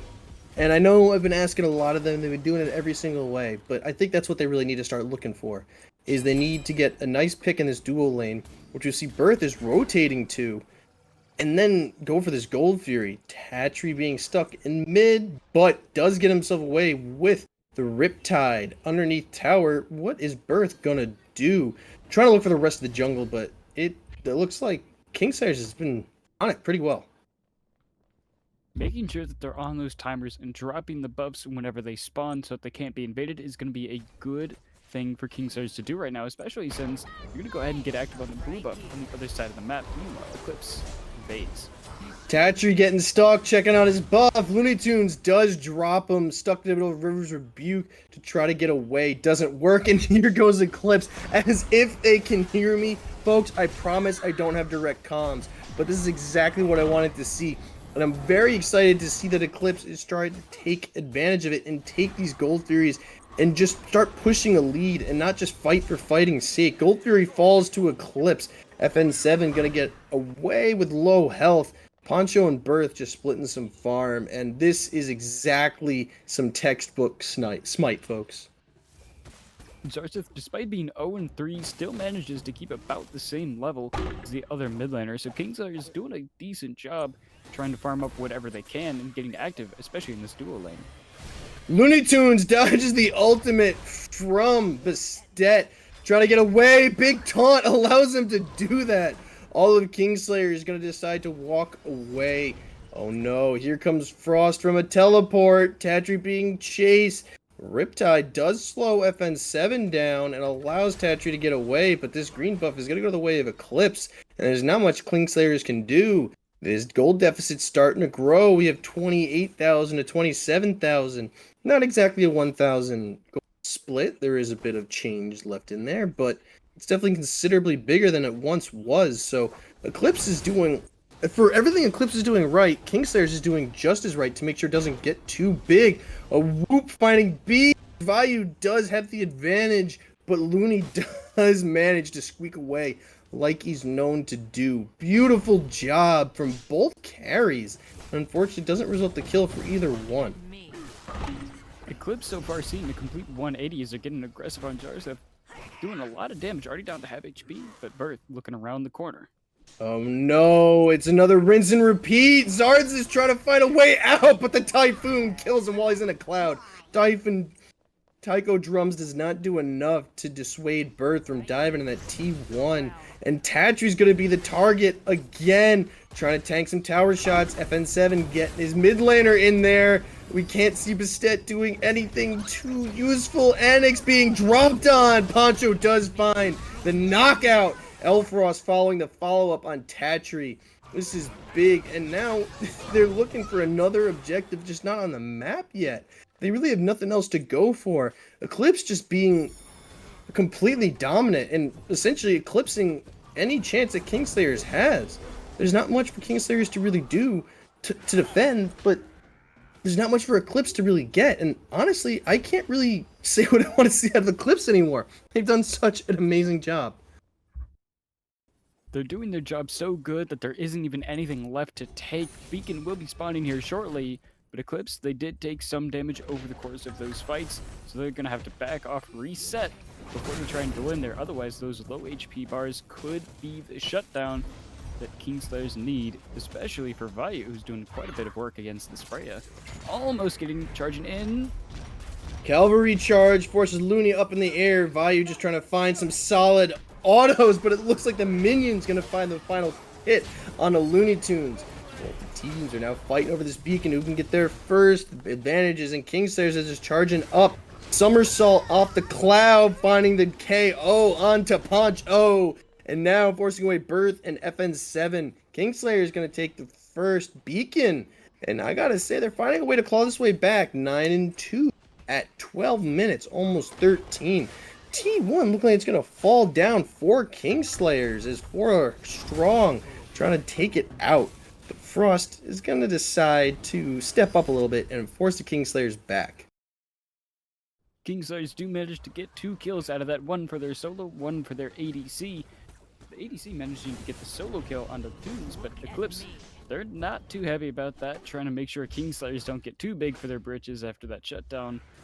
But Kingslayers feeling a lot better, getting that nice extra bit of bonus gold, and it shows Eclipse that they may have taken an advantage, but that shutdown gold is enough to give Kingslayers the gold lead, as Eclipse trying to take a Primal Fury. Eclipse getting a bit too aggressive, trying to take this Primal Fury away from the Kingslayers. Beautiful, but can they stop the rest of Kingslayers from truly invading?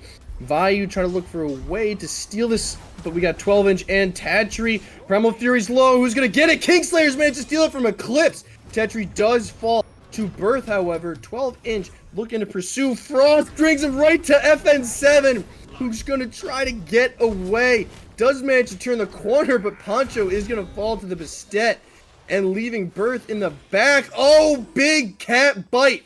but the beads will allow Byburthe to get away. Oh no, not enough. The root will stop him in place, and Defender Olympus can't get there in time.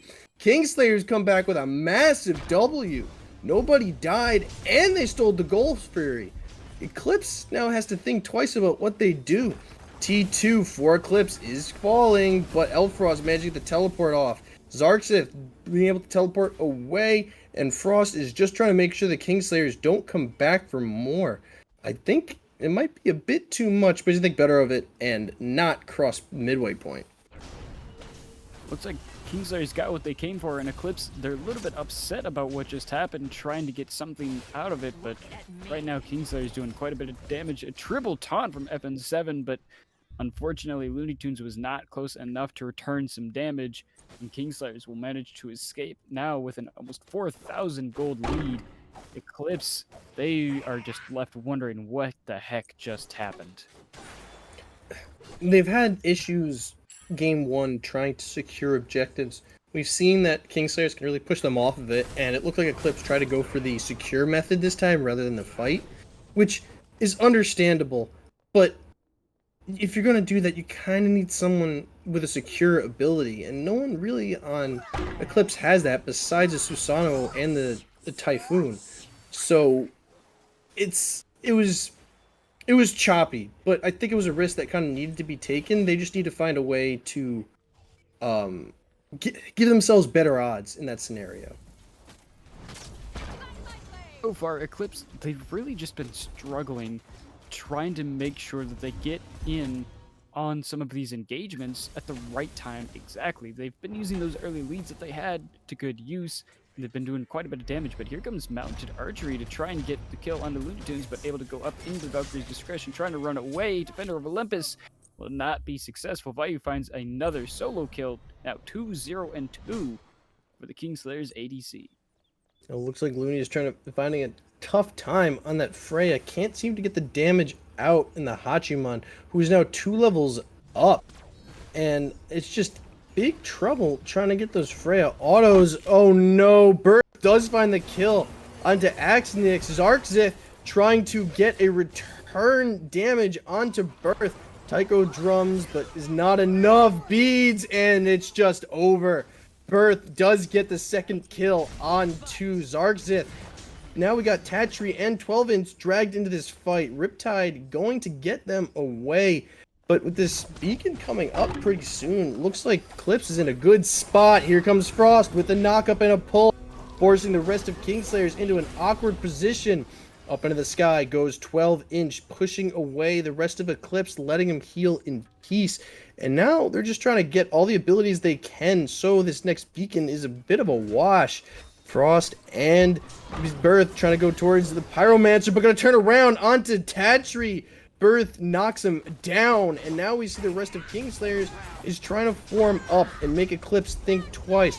Frost is pushing out Vayu and 12-inch, Stygian Beacon up. Eclipse does get the Pyromancer and the bomb. Frost in a bit of an awkward position, but he did his job and he doesn't care. 12-inch gets the kill. Big taunt. Typhoon dash into the wall. Can FN7 get away? Oh, there's so much pursuit. And FN7 does manage to skirt the corner, but it's not enough. Vayu gets the kill. Looney gets the return. Down falls Vayu. 12-inch now does turn around. Looney overextended his welcome. Xarxith does make sure he gets the cleanup onto LuneyToons. And I gotta say, Looney, that was a bit ambitious, to say the least. Yeah, ambitious is definitely one word for that. You do manage to get the return kill onto the other ADC. It was a higher level than you, which is definitely a nice feeling. That makes it 3 kills for Kingslayers there, and considering that they already had a little bit of a gold lead, it's definitely not the best thing to give them any more kills, as Poncho, falling very low, going to be forced to get out of there before Kingslayers realize how low that HP bar is, but instead, looks like they're a little bit more interested in the Gold Fury and making sure that Eclipse can't take this one for themselves. Gold Fury's at 2/3, closing on half. The rest of Eclipse is trying to show face.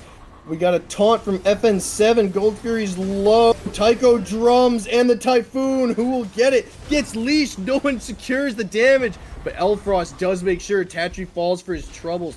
12-inch forced up into the air. Does get Poncho to save, or to retaliate for his support, but ends up falling down. Byburthe gets the kill. FN7, though, gets pulled towards the Bastet. Xarxith gets the kill. Then Axinyx manages to find FN7 out. And now Frost is looking worse for wear. The dash to get the distance is barely enough. Gets stunned, mesmerized by the teleport. Now Frost is in a bad spot.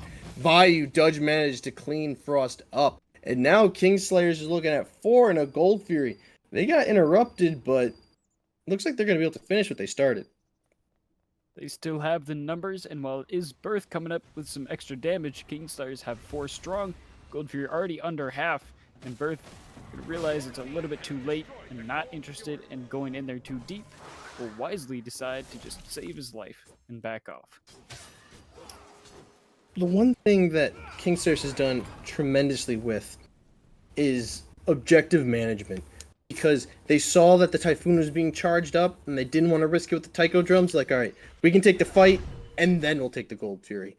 And they let that thing drop, and you just watch the Typhoon rip through the Gold Fury and do no damage. It just seems like Eclipse needs to kind of find a better way to go out with these team fights, a bit of a better prioritization, or just something, because Kingslayers only has 12 kills to Eclipse's 16, but they're up about 3k gold. Kingslayers, like you said, their objective management and the macro play of the map in general has just been on point this entire set. And while they may have lost game number 1, it definitely wasn't a lack of effort. They just ran into some trouble, and Eclipse teamfight really just clicked for them. So right now, they've got some good things going for them. They just need to clean it up a little bit, make sure that they're not dropping any of these team fights, because Eclipse is definitely giving them quite a bit of trouble, as they also seem to give them a slight pause. All right, Jeering, we're pretty deep into game 2 now, and both these teams are really slugging it out. So what do you see with both in these teams? Do you think one team has the advantage over the other? Do you think one team's going to make it? But I'm going to have to ask you to hold that thought. Typhoon does manage to knock up 12-inch. Frost finishes it out, and I didn't think that Eclipse was going to have the damage for that, but they really were able to pursue it out. Looney, though, getting stuck up in the air, giving the time for FN7 to come in to save him, but it's not going to be enough. We got the Bastet finishing out LuneyToons as FN is now stuck in a bad position, but hold the phone. Another fight's breaking out. Byburthe makes knock out Tatri, and now Taiko drums double kill for Xarxith, and now flipping does fall to Bastet as Xarxith is looking for a triple, but misses the Raiju, and Frost is just trying to find a way to keep Xarxith a bit occupied. Back and forth, the knockout, and the Mesmerize does manage to get a bit of a delayed triple kill for Xarxith. Eclipse is having a tough time as these kills are starting to even out. Pyromancer are going to go the way of Kingslayers, and this might end up going to game 3, as long as someone gets that bomb. Someone get the bomb. Fire Giant knockup is actually what killed Frost. Would have made just enough. Oh, was it? Escape. It was. Oh, it was so close. Another 2 seconds and the cooldowns would have come up. Xarxith was in so much danger, but Fire Giant comes to the rescue in the favor. Looks like she will be able to escape with another kill. And Kingslayers, they now have around 7,000 gold advantage. And with Beacon about to spawn, Kingslayers are going to have a little bit of a choice to make. Do they want to go ahead and push up with the Titan? Do they just let it push up after they take down the opposing Titan and take Fire Giant? Or do they decide to just let the Titans go and push down the opposite side of the map? It's a bit of a conundrum. Eclipse really need to kind of find a way to just come together and stop getting picked. I mean, big fights need to be happening that go in the way of Eclipse. They need to start prioritizing. They have the dive that they used to have. They still have this Rat. They still have this Susanoo.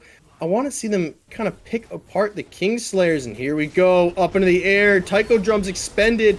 Rat looking to drop. Who's he going to find? Typhoon falls. Looney gets the first. Rat dropping into 3. Splitting them up. The cat does find the Rat, but it's not enough. Beads fall. 12-inch does manage to clean up Poncho.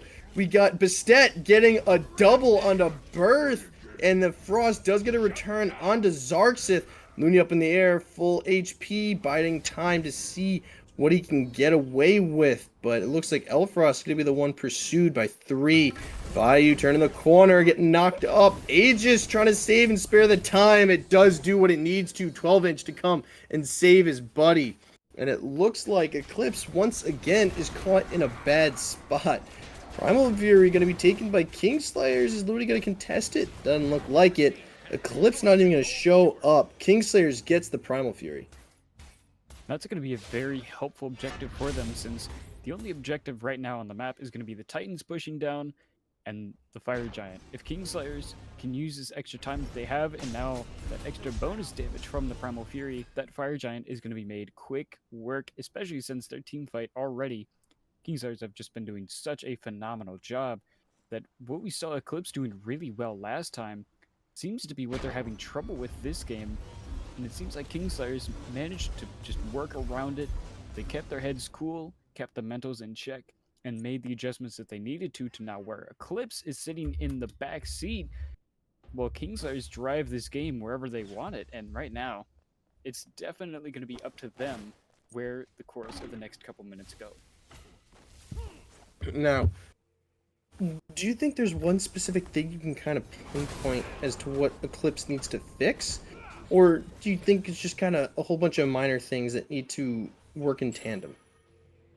So far, it really seems to be just that every time they try and make those engagements, it's either the dive goes a little bit too far, or they just end up getting picked out one by one. And overall, it seems to be that their positioning and overall relation to each other in that team fight is not quite enough to keep Kingslayers out and stall the damage long enough. Kingslayers blinking in. Elfrost taking the Athena with him. Fire Giant picked up and dropped. And now the rest of Kingslayers is looking pretty low. LuneyToons going to pick up the Fire Giant, however, for his team while they're fighting him off. Fire Giant goes the way of Eclipse, but unfortunately they lose 2. FN7 and Poncho fall down. Looney being caught out. Forced to go up into the air, but surrounded by 5. That Fire Giant's not going to do him any favors. 12-inch does find the elimination onto the LuneyToons. We do have at least 2 people alive with Fire Giant who kind of need to deal with this Titan. But that's 5 alive into 2. I'm very concerned with how well Eclipse is going to be able to hold them off. Because Fire Giant was the only thing Eclipse got in that fight. It's not looking too good. Elfrost pushing in the middle of 3, forced to dash away. Kingslayers is now just up in the faces of Eclipse. This bird's gonna fall. Elfrost is trying to show face. It's enough to not let Kingslayers get a second objective, really. No tower or Titan, but we do have a third person. FN7 is back from the dead. 12-inch now following Frost. Can Eclipse really get anything out of it? And I think they should kind of pull away. It's a bit too aggressive. Elfrost going to so many. Blink by Byburthe. Another blink by 12-inch. Big taunt from FN7. Everyone's so low. Poncho's back into the fight. Byburthe does find the kill on Vayu. Poncho finds a kill on the Bastet. This is starting to go the way of Eclipse as they're pulling back 12-inch, who gets taunted out of his bird. Beautiful job by FN7, allowing Byburthe to pick up the kill. And then Poncho finishes off Tatri. Down goes the support for Kingslayers. Luckily, though, for Kingslayers, they do have a couple T1 towers they can burn while waiting for their entire team to get off cooldown. I don't know if Xarxith can really stand up to this. Eclipse definitely has a lot of extra time to take this mid-bird, since Kingslayers stayed a little bit too long, overstaying their welcome. Now Eclipse can go ahead and burn the mid-Phoenix, but with 3 towers still on the map, they do not have enough time to end the game. They're going to have to back off, reset, get ready for the next team fight, because they definitely had some issues previously at the Fire Giant, but that base defense turned completely on its head when Eclipse found the right time to get in there. And Kingslayers already losing a lot of HP, just stayed a little bit too long. That's one of the big killers, is just trying to do too much with too little. They were smart to back as soon as they took the bird. They knew everyone was pursuing, but they tried to take Pyromancer, which is fine. But it just seemed like they just couldn't get away in time for the full health team of Eclipse to really fight back. And Eclipse, to give them credit, they got a bird in return. and it's not the same bird, so it's going to force Kingslayers to pick and choose really where they want to be, if they want to push the lane, or if they want to push their fire minions or push back Eclipse's fire minions. And the advantage does go to Eclipse because their bird's going to be up before Kingslayers. So it's almost anyone's real game at this point. Not to mention, the solo side waves are going to be slightly closer to that fire giant than they are in mid.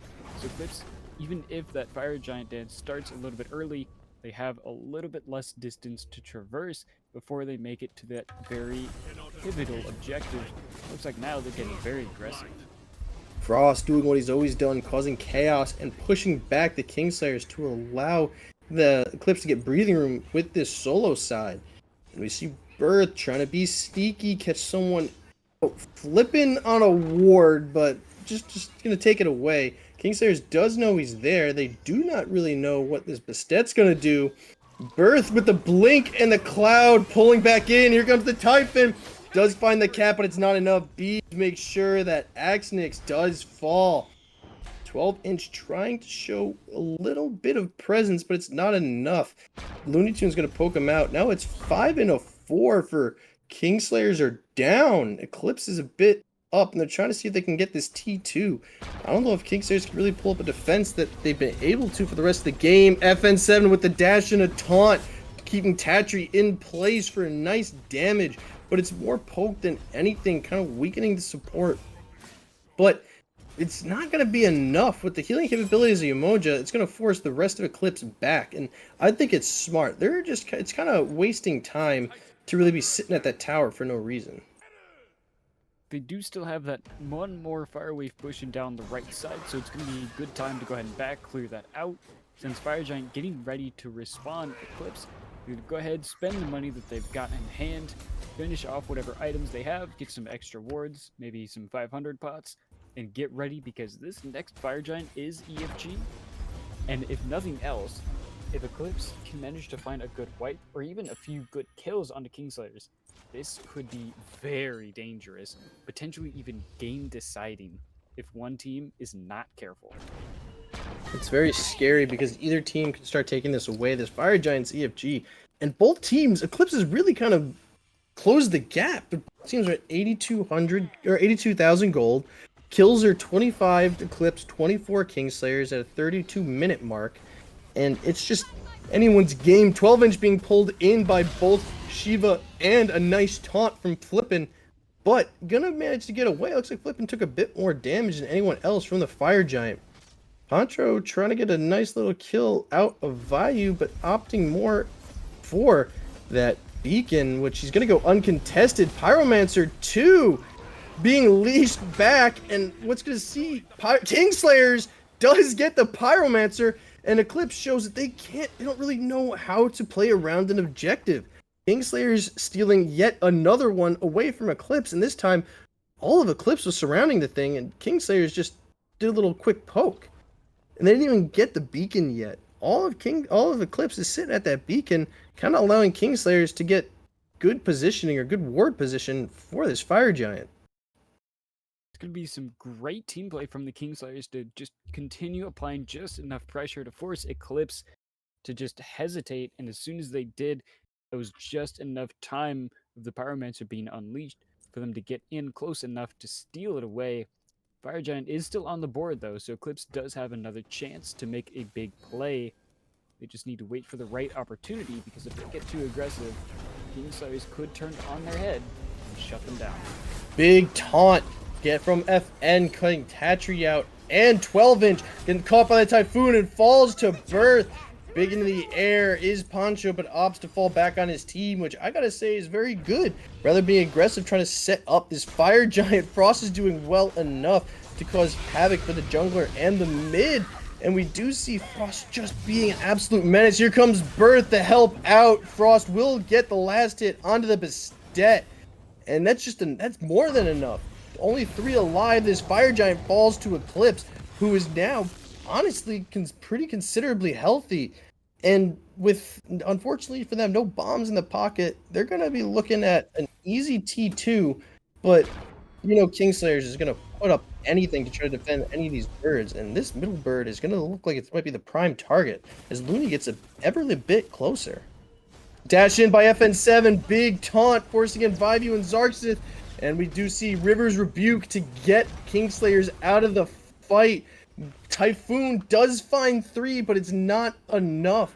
It will, however, create the space that Eclipse needs for the solo side bird, and Frost is now just being an absolute menace, giving more space for that mid bird to fall. Vavu being pulled up into the air, Byburthe getting a bit too deep and falling to Xarxith. Vayu is finding the return, is finding another kill onto Poncho, forcing Eclipse back. They may have gotten 2 birds, but it's just not looking good. Mesmerize comes out and a little bit more. Big Cat forcing Frost back into the fight, trying to dance to stay alive, but it's not enough. The pursuit from Kingslayers is just too much. Frost accepting defeat is just trying to kill time. Looney going to back as well as FN7, and now it's the support and the carry with just a prayer and a dream. This is not looking good for Eclipse. They may have a prayer and a dream, but they do still have EFG on the 2 remaining members of Eclipse, and with one of them being Freya, and still having the tower over in the left side, Titan will be slightly tankier, so Eclipse has a little bit of extra time with 10 seconds left on the jungler in mid. Powering up, throwing those autos, but out comes the bombs. This Phoenix is just absolutely dropping a big 3-man whoop. And Kingslayers is going to bow out. Probably a smart decision knowing that the rest of Eclipse is respawning and the Winions are coming for that Titan. With Gold Fury still up, Oni Fury is available. Pyromancer about to spawn, but Kingslayers, they recognize the true objective of the game is the Titan, and that is something that they need to keep safe as much as physically possible. And so it looks like Eclipse is going to go ahead and opt to take this Oni Fury, so that's going to give them 2 waves. Oni Fire Minions, which I don't know if you've ever tried to fight those on your own, especially as a support. You will get soloed. Those things are a pain, and they're just as bad as getting stuck in wave 1, where you're being you're fighting level 2 and you get caught, and they just do so much damage. So Kingslayers did really learn from their last base attempt to not stick around too long while the rest of your enemy team is respawning, because they took that mid bird to kind of allow mid lane to deal with itself, and then they're just like, all right, we're gonna bow out and let your EFG kind of burn away. So very smart by Kingslayers, learning what their mistake was last time and kind of fixing it, but it definitely opened up the map for Eclipse to really take that Oni Fury and just kind of reset. So now Kingslayers is in a bit of a disadvantage as Eclipse is looking for this T2 tower in dual lane. I'm going to go ahead and start it with that late game Freya having the Bumba's Spear. It's not going to last very long with the help of Oni minions, but the Oni Fire minions are going to be cleared out from the other lanes, and Eclipse, they don't have too much pressure, so they're not willing to overstep too much. Instead, going to opt to take the beacon, take the slower and safer play, because they've seen what happens when they dive a little bit too deep against Kingslayers, and it does not end very well for them, especially with Midbird already down. They do not have very much defending their Titan. Another beacon going the way of Eclipse. 38 minutes in, 27-27. Eclipse having a 3,000 gold lead, 102. My bad, about a 5,000 gold lead, 102 to 97,000. But at this point, everything's really fully built. Everyone's got their upgraded everything, so gold doesn't matter as much, nor does the levels. The only person who's at level 20 is Tatri, who can I imagine is not far away from it. We do see a bit of engage. Frost is causing problems. This right bird is up. Can Eclipse take advantage of the low health? They're going to give it the opportunity to heal back. Taunt doesn't find anyone. Cat forcing away FN and Looney. And it looks like Kingslayers is going to do a pretty good job of defending their bird. We do, however, see Eclipse has a bomb. So if FN can really get away and just drop it, it might really melt them, but I can't see Flippin really getting the opportunity to take a bird while everyone else is team fighting. You need that Athena there. You need the initiation and the peel to try to keep your team alive and kind of really allow something to happen, because we've seen a lot of big things have happened from a blink and or a dash and a taunt. So it's going to be a bit hard for Flippin to really do anything with that bomb until his team is free to kind of capitalize on it. Fire Giant being picked up. Looney just throwing massive autos. Earth and Frost tasked to keep Kingslayers away. Can Eclipse actually take this objective, or will Kingslayers steal another one away? We do see Byburthe falls down to Xarxith. Rat drops down. Xarxith lies on an Aegis, which gets him away. Fire Giant is leashed, and now Frost is in a pickle. Does get the heal. Defender of Olympus. LuneyToons leapt out, forcing 3. Big stun from the Ratatosker. 12-inch left low. Bastet gets a blink. The leap doesn't find anyone, and both teams are just gonna really push away, licking their wounds. Only real problem, the casualty, is by Byburthe. That's not going to be the best thing for Eclipse here, but the fact that they didn't lose anyone else is going to be very critical for them. Kingslayers are going to manage to get back to the Fire Giant first, but Eclipse, they still have some options available, and with all of those ultimates burned, a lot of peel has been dropped and relics not available. Eclipse definitely does have the ability to make something happen, since you can't beads out of that Athena taunt if you don't have the beads available.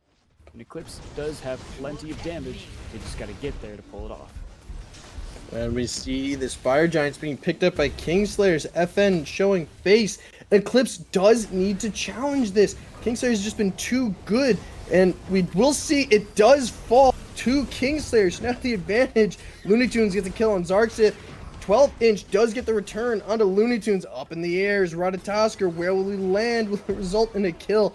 No, it will not. It does try to cover 12-inch to allow for the retreat of the rest of Eclipse, who are now facing a team full of Fire Giant minus the mid laner, and they don't have their carry.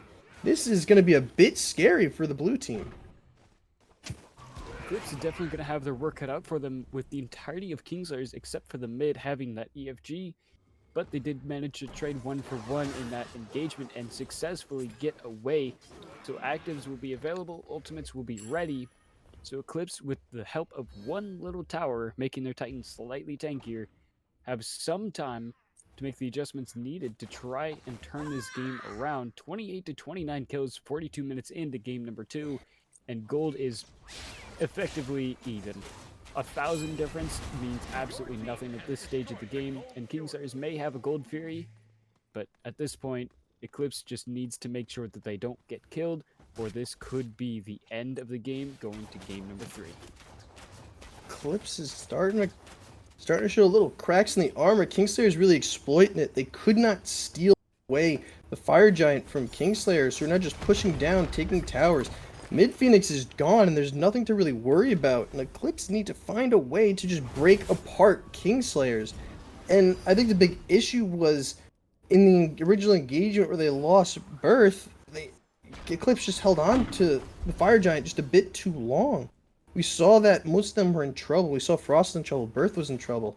So maybe drop it a bit earlier and go into the fight. Kingslayer's doing an amazing job of picking that up and just pushing away Eclipse to the point where they can't really secure it. So it's, again, Kingslayers has just shown dominance when it comes to objective play. And Eclipse can't really respond. Eclipse have tried to do what they can to try and make sure those team fights go their way, but unfortunately Kingslayers, with those objectives on their side, it's going to be a lot harder for Eclipse to try and get in there, get the wipe that they're looking for, and end the game. And right now, the trouble that they're going to have is Titans are going to be pressing down the duo side, and with Kingslayers, 4 members having that EFG, 5 members alive, it's going to be very difficult to try and defend this base, and it will be up to Eclipse to try and make something happen. River's Rebuke used to split up Eclipse. His bird's gonna fall, and it falls fast. Up in the air, in the tree, is the Ratatosker dropping down. 12-inch was whooped in the air, does not find the knockup. Going back into the cloud to find some healing. And it looks like Kingslayers should get the left bird for free. This middle bird is just gonna be as free with it just now respawning. Eclipse not having much. Let's see how quick this lasts. It doesn't seem that Kingslayers is pushing in. Eclipse is not even showing much of resistance, waiting for that minion wave, and I think this might be it for that middle bird. Walking in, Vayu 1-2, and down it goes. In goes the Bastet with a hop, but hops back. And now Kingslayers is backing away again, which I don't really think they should. I think they have the opportunity here to really close it out. They don't have to worry about someone coming in while they're low. They see all of Eclipse who haven't had a chance to back. I think now is the time. And it's just, they're not having it. Flippin' going in for a taunt, bringing 12-inch, but he does manage to get away with the help from his teammates. And again, Kingslayers is backing, and Eclipse is in a bit of a tough spot right now. Only two birds down, one left, and Fire Giant's going to be up soon. I'm very curious to see what Eclipse is going to do. I think they lucky for them though, that Titan was out of the base, and I'm guessing that's why Kingslayers didn't really initiate in that whole big fight. I didn't even realize the Titans weren't even there. So good on Kingslayers for actually recognizing that, and definitely saving grace for Eclipse. Gonna buy them plenty of extra time, but with Fire Giant less than a minute away, Eclipse needs to take down the Titan back very quickly and push up the waves as much as they can, because that Fire Giant, it's now 45 minutes in, and having Fire Giant on 5 members is very dangerous. Eclipse did manage to survive a little bit longer after the previous one, but Kingslayers, they definitely recognize something went a little bit wrong and they need to adjust, but without the added bonus of the Titans not being in base, Eclipse is not going to have many options to try and defend for much longer if another team fight like that goes wrong. And we got Fire Giant, knowing Kingslayers has been pretty reliable when it comes to objective play. I'm a bit nervous for what Eclipse is going to be able to do. Their Titan is still not in base, so they don't need to worry about Fire minions just yet. Just the Fire Giant. And we got Poncho pursuing the Bastet. Does not find the kill. Will find a cat minion for his troubles. Here comes 12-inch. Can he get up to Poncho? Just left to run. Run, little buddy, run. Does manage to get 12-inch to quit. And both teams are going to disengage from this Fire Giant. Oh no. Can he get away? 12 inches there. He does manage to back in time. This Fire Giant, though, is looking like it's a pretty tasty snack. Eclipse pushing away Kingslayers, but the Bastet will be here in no time. Big blink, followed by a taunt. Tatri's now caught out, pulled into the fight. We're going to walk away. Does look like the healing and the shields will be just enough. And now here comes 12-inch to cause more trouble. Eclipse is not looking too good. Frost trying to split up his team and heal as best he can as the rest of Kingslayers is pursuing. Poncho's in the back and causing big damage. Was zoned out by Rivers Rebukes, but does find the kill. But 12-inch does manage to find Byburthe and knock him out of the fight. Poncho's now stuck. Big defender of Olympus, keep him alive, but Looney will fall to the Bastet. 12-inch does manage to finally get Poncho, and now it's the two frontliners against most of Kingslayers. Only missing their mid laner. This is not looking too good. Big root from the cat. FN7 going back into Vayu where Frost is behind. Eclipse is just trying to cost Kingslayers time. Taunt not doing much, a dash, but Vayu will find Flippin', and now it's just Frost against the world, trying to just kill as much time as possible. 70 seconds on Flippin', 30 on Byburthe, and this Phoenix is going to go in a blink of an eye. Frost against the world, can he do it? Up in the air goes 12-inch, giving a nice body for the Titan to fight, and it looks like it's just going to melt. There's nothing Frost can do. Deicide, and it looks like Kingslayers is going to bring it to Game 3.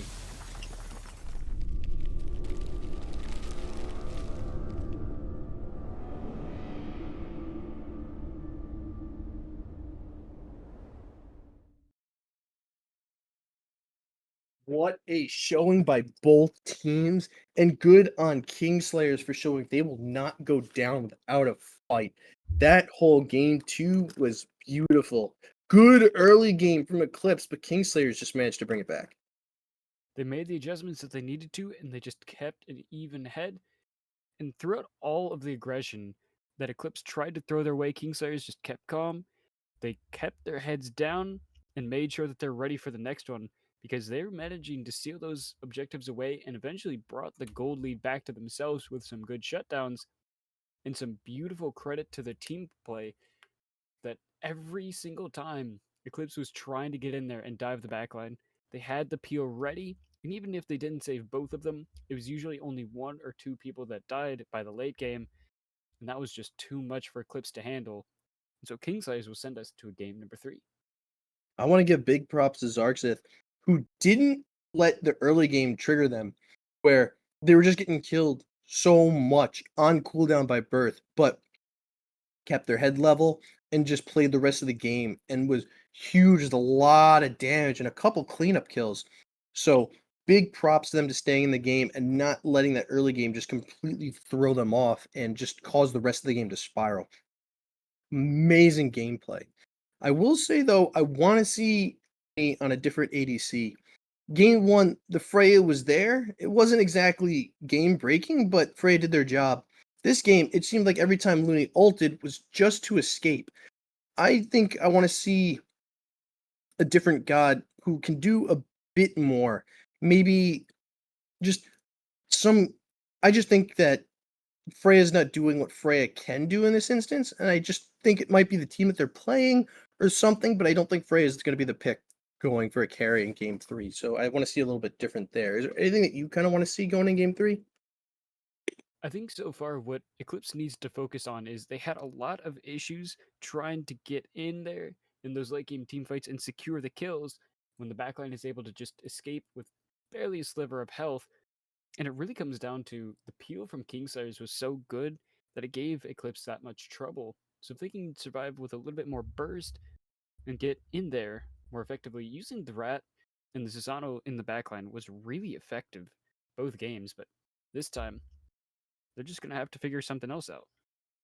I think one of the big problems with not really having a dedicated mage or ability mage is that you can't really use divine ruin. That's the pyramid one, right? I'm losing my mind here. Divine Ruin? Yeah. Thank you. Okay, I don't know why it's like I said it and I felt like it wasn't right. You ever try to spell something, you look at it and it doesn't look right, but that's how you spell it. That's kind of what it felt like saying that. But there was no divine ruin to kind of spread out the anti-heal. Beat stick isn't usually the greatest item for anti-heal, so you kind of got to rely on contagion, and you got to rely on pestilence for all that. And I think it's just going to be a big issue for the inability to really kind of spread out the anti-heal. That emoji was such a big problem. And speaking of big problem, looks like Eclipse is going to recognize the fact that Raijin was such an issue for them, and getting rid of the Sun Wukong finally, Eclipse making sure that one issue is taken off the Wisdom shall board. be my They're shield. really going to be switching up the picks that we see in game number 3. And picks are going to be really important going into this game 3 because I think Eclipse is finally realizing that Sun Wukong is such a problem. Pursuit from the bull, the I will eagle, leave standing the safety no from the barrier somersault to our cloud success. is just massive. So they've been letting 12-inch get away with a lot on that Sun Wukong, but game 2 really showed how important it is not to let him have that Sun Wu anymore. And we do see Kingslayers getting the Athena, but Eclipse finally gets a Ganesh. And I gotta say, I'm kind of scared. I've seen firsthand what Flippin's Ganesh can do, and it is game changing. Those ultimates, the silences, just everything can just cause so many problems for Kingslayers. Anyone who has any type of channel ability is now going to think twice going into that Ganesh. For the silence, for the dash, for the stun, for anything. And I think I that's what will Kingslayers is win really peace going by to have to force. worry about. Susano, however, back for Byburthe, and I think that's such a good pick. Susano has been such an impact throughout both games. And Eclipse is looking pretty strong. Kingslayers pick up the Hachiman, and I think that's a great choice as well. Who You will saw a rise above lot the of rest? oppression from Hachiman, really making it hard for Looney to do anything in that dual lane. 2 levels up was Vayu, and it's going to be a big problem for Eclipse. Kingslayers already having the Hachiman going to go ahead and opt to pick up the Discordia as well that we saw from game number 1. It may not have been successful to win the game, but Kingslayers managed to make a lot happen off that pick. So this time, running it back, since it wasn't banned in the top 3, is going to be a very helpful asset to their team. And I'm kind of worried right now. I want to see Eclipse Death pick comes up a by different night. carry than Freya, and I gotta say, I love this LeBlanc pick. The ability to help out anybody with the darkness, as well as make any Phoenix push just completely obsolete. Because anytime that Kingslayer is going to try to go in a Phoenix or anything like that, they have no idea what they're doing, where they are, who's in front of them, what's taking hits. And I know that it can just cause so much chaos.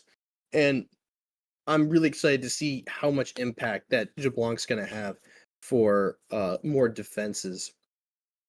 But what do you think is going to happen? What do you think the Kingslayers is going to go for the last 2 picks? And what do you think Eclipse is going to do?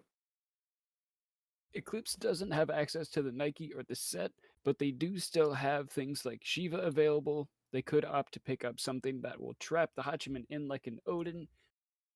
There's still plenty of options since they do still need a mid laner. I'll be interested to see if they opt for the Say Rat, but my instead name it looks 3 like they're going to go times ahead and fast, go for and the I'll punch you Hercules. in the face. Hercules is such a big pick that healing is such a problem.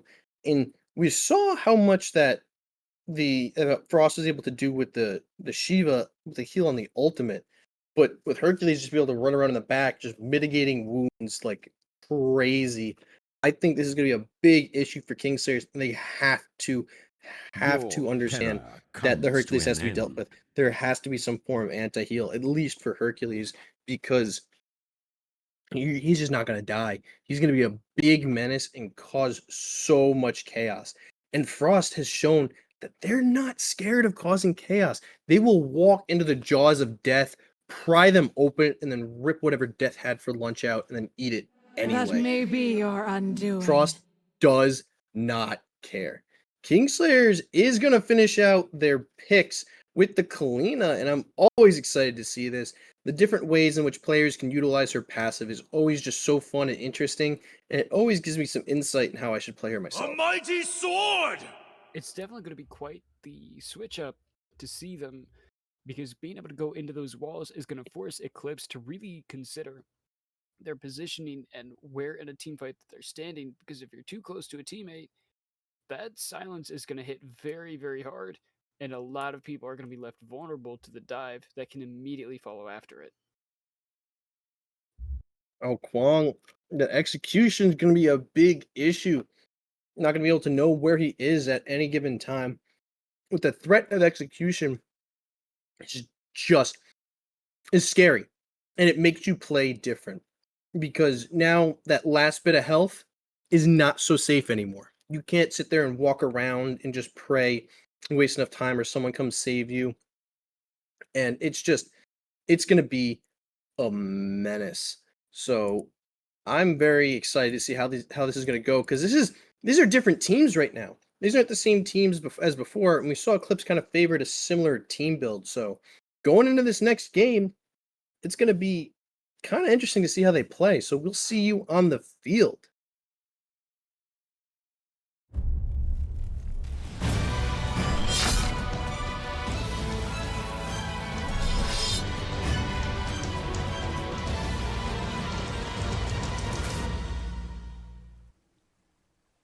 What a way to send off playoffs. We got game 3, Immortal Kingslayers versus Eclipse. It's going to be one for the books, and if this is any indication how the rest of the playoffs is going, I am definitely excited. It's your little cog champ GearChief here, along with my emotional sport bred JeeringLamb, and let's get into the bloodshed. There is no more loafing around. This is game 3 of playoffs, round 1 for Kingslayers and Eclipse. This time we have Susano going to the mid lane on Poncho. Byburthe going to go ahead and take the Ao Kuang, once again opting for the jungler in the mid. Eclipse, they've definitely got a little bit of an odd team comp, but that does not mean they are not ready to bring a fight. You know what's funny? Like, I saw the Ao Kuang and the Susanoo, and I saw the pieces, but I didn't put together the full picture. And until I see both in mid, I didn't I didn't think about it. Like, this is the third game that Ponchos went an assassin mid laner and kind of not really forced, but caused the rest of his team to have to pick up an assassin in kind of an off role. I shouldn't say an off role for Ao Kuang is jungle, but you kind of lack the big burst that you might find from a mid laner like, say, Vulcan or Agni when you kind of have a Susanoo.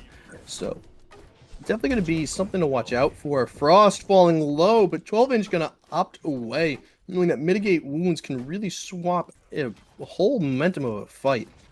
And the one thing I had to ask you, Jeering, is seeing these two teams and a little bit of a wacky switch up in mid, do you favor one team comp over the other, or do you think both teams have an equal chance?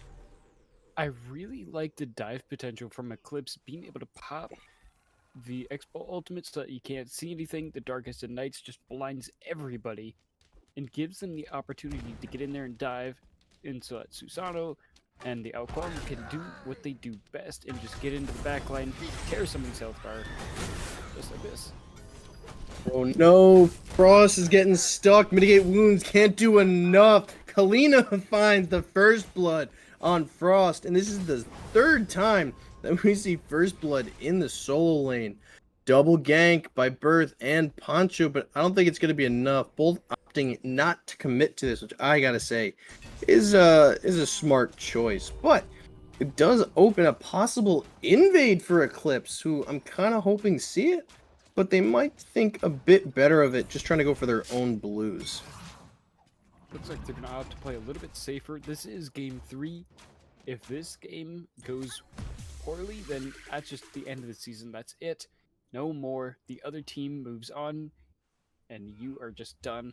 So it definitely makes sense why both teams are going to want to play really safe this time around, because every little mistake could be the last one that they make. And it's always such a nerve-wracking position to be in, but you cannot let that deter you in any way. You have to just act as if it's game one, start of game one of the season, right?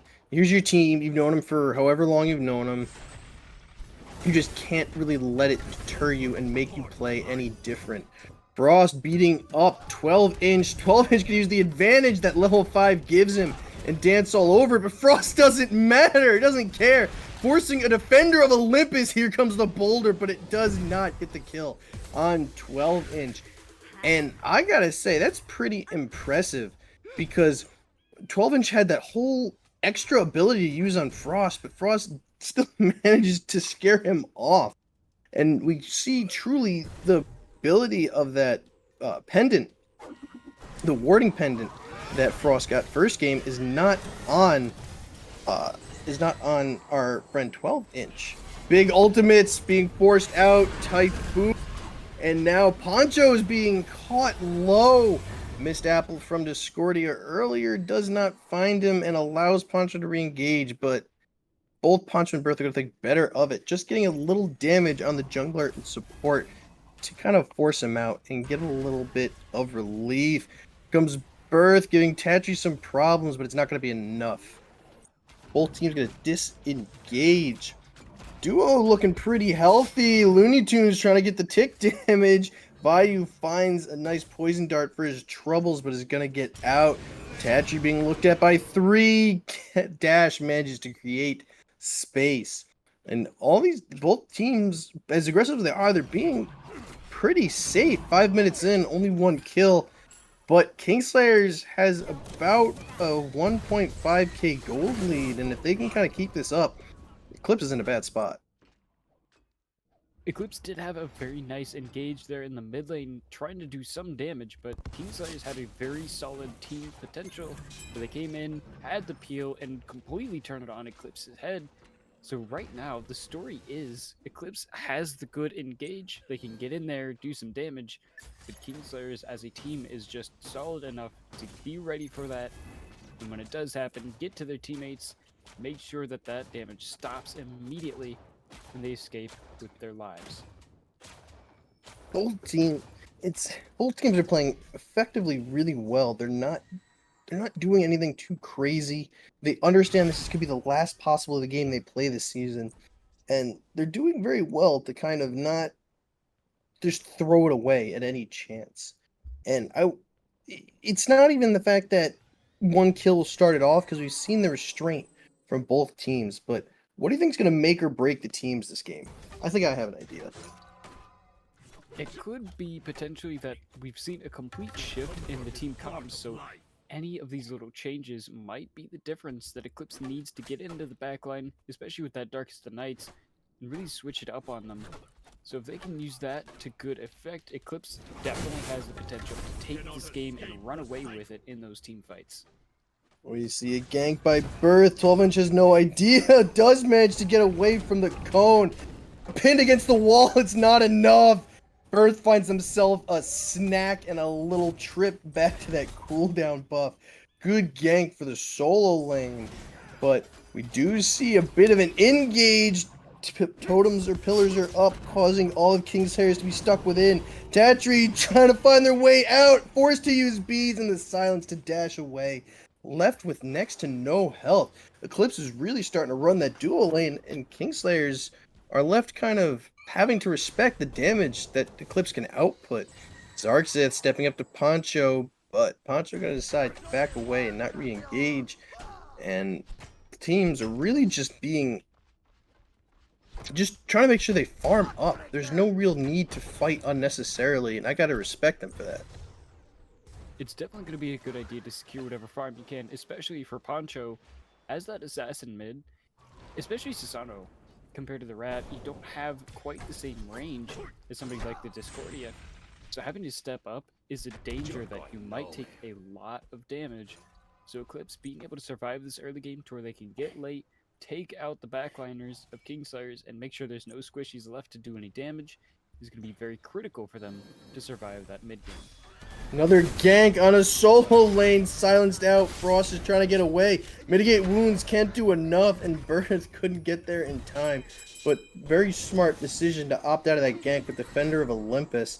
And there's a lot of dedication coming from the solo lane, but only now am I starting to see really capitalization on the fact that the solo laner is dead. Invade from Kingslayers trying to take that blue buff. And I gotta say, it's a smart idea. Xarxith's getting caught. FN cannot find the stun. And Xarxith does go free. And I asked you earlier, what do you think is going to go one way, help one team go one way or another? And I will agree with you that it definitely is the team they built, the gods that they chose. But I think it's going to have to be objective play. We saw Kingslayers won off of objective play last game. Eclipse needs to kind of tighten that up if they really kind of want to win this. If they can't really secure those objectives, then they're just going to keep losing them one at a time, and the gap's just going to widen. Invade from Byburthe and FN, but the taunt does stop it in its tracks. Tatri is all over it, protecting his dual lane buddy, and that's really going to help Vayu. Looney is, however, a level above, and I think that Freya change is exactly what he needed. It's definitely feeling a lot better, as it looks like Eclipse have Byburthe here to try and make something happen. Dash in. Oh, pillars out. Does the damage that it needs to. Forces the ultimate. Byburthe does get the kill on Vayu. Now Tatri is stuck under tower, taking some big bola bashes for their troubles, but again, the tower is going to provide the safety Tatri needs to not result in a secondary falling. Right now, Eclipse is going to be feeling a lot better now that they've got a successful gank over in the dual lane, and opens up a gold fury, but it doesn't look like Kingslayers have any idea what's going on. They might have some inkling. We see some movement coming towards it, but I think they might just opt out. Xarxith has an idea, but is going to decide it is not worth their life. And Gold Fury does go the way of Eclipse, who managed to actually secure it. And it's just going to be a big question as to if they're going to be able to keep that consistent or if they're going to have trouble throughout the rest of the game. I think if they can manage to tighten up their objective play and start securing it, and also or take better fights afterwards or around it, Eclipse might really be able to take this game away. But if Kingslayers can just keep playing lights out like they do around objectives, then Eclipse is just going to have a whole bunch of issues. Another gank for solo lane. Looks like they're going to go more for the blue. And I got to say, I really like the Kingslayers are taking advantage of the fact that they just don't want this Hercules to have any mana. Lena being stuck, trying to find solace in a wall. Doesn't give a target for Athena to hop to. She will instead go next to the wall. Byburthe being taunted out. Kalina just trying to silence and get away. Byburthe being pushed by 12-inch. Frost going for the Kalina. Boulder doesn't find a way, but the Typhon does. And now she's just stuck in a rock in a hard place, shoved into the wall. Frost does find the kill on Axinyx. And now 12-inch is stuck between a whole bunch of Dharmic pillars, trying not to get any extra damage that's not unnecessary. Dark Pillars does not find a kill, however, it does allow Frost to get away with the kill in hand.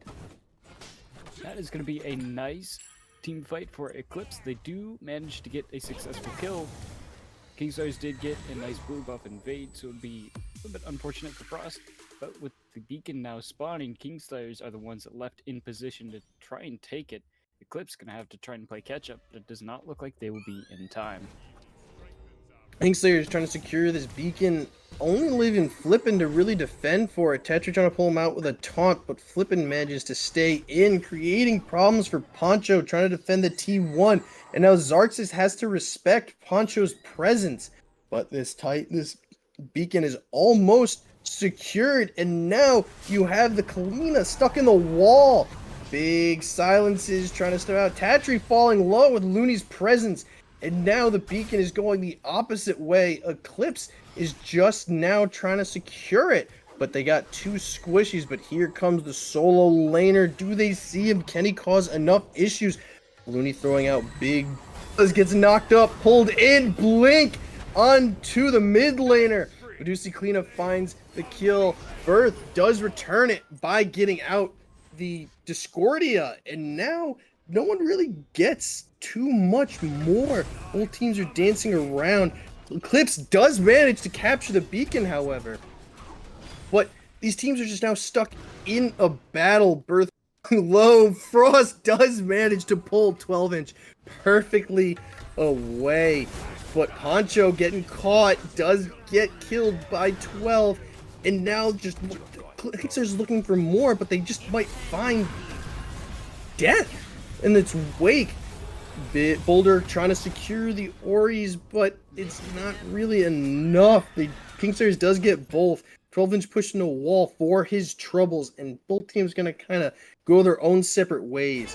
About 14 minutes in, 4-4, 38,000 gold for Kingslayers, 37,000 approximately for Eclipse, and this game is really anybody's. Still very, very close. Gold difference being about 1,000, really not much of that. Especially when the kills are 4-4, and XP leads, really not that significant. Slight lead in jungle for Kingslayers, slight ADC lead for Eclipse, but overall the balance is still there, except in support, which seems to be about a level and a half. But it is support, they tend to get a lot less experience and gold for themselves than the rest of their teammates. And with Eclipse T1 tower falling very, very low, and the left side tower already down, Kingslayers have more space to work with, so Eclipse is going to be up to them to try and make the next play happen. I think these plays are going to be around these objectives. As we've seen, these teams don't really fight for no reason. This Gold Fury looks like it's going to be the target, which I think it should. We see most of Eclipse, at least 3 people kind of circled around it, and Kingslayers might not have too much of an idea of what's going to happen. Looking more for the kill on Poncho than anything. Apple falls onto Byburthe, who's forced to back away. Poncho falls low. Byburthe does find the kill on Xarxith. And now Byburthe manages to dodge death by falling deep into a tower that was only 1 hit.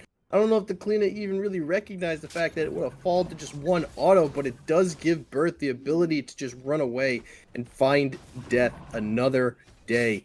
Looney and Vayu just throwing out autos. Here comes Byburthe quickly off that recall, but opting not to dive into this T1.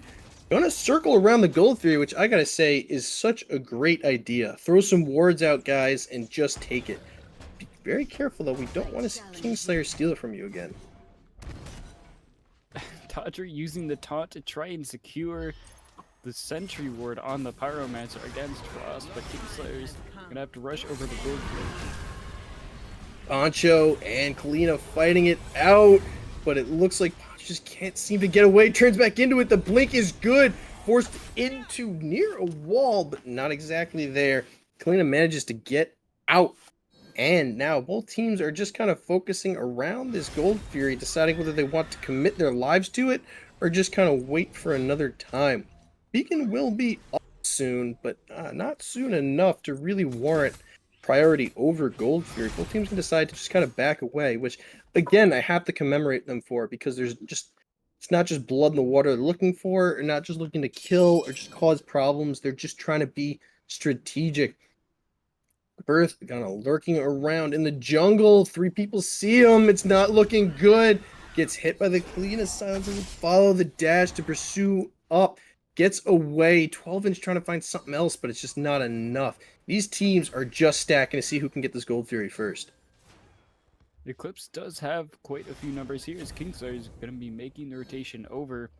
And right now, neither side is poised to take it. It's just up to the engage and the team fight to see who will be left with the advantage. So far, Eclipse does have the space.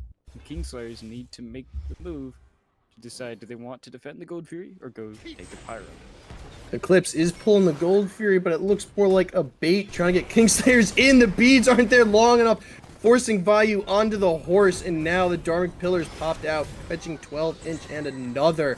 And we do see the Manicore spikes are dropped on the ground. 12-inch pulled back into the fight, forced to dance to get away.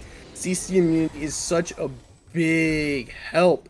And with the ability to just kind of hide out in the wall, no one at Kingslayers is really in any danger unless they get plucked and pulled in and joinked right back into the middle of the fight. Tatri looking worse for wear. Apple doesn't find a single target, and now all of Kingslayers is in Death Alley. Eclipse gonna try to harass him, but all of Kingslayers is mostly healthy. I don't want to see Eclipse get too aggressive here, because this fight just might turn out not exactly what they want.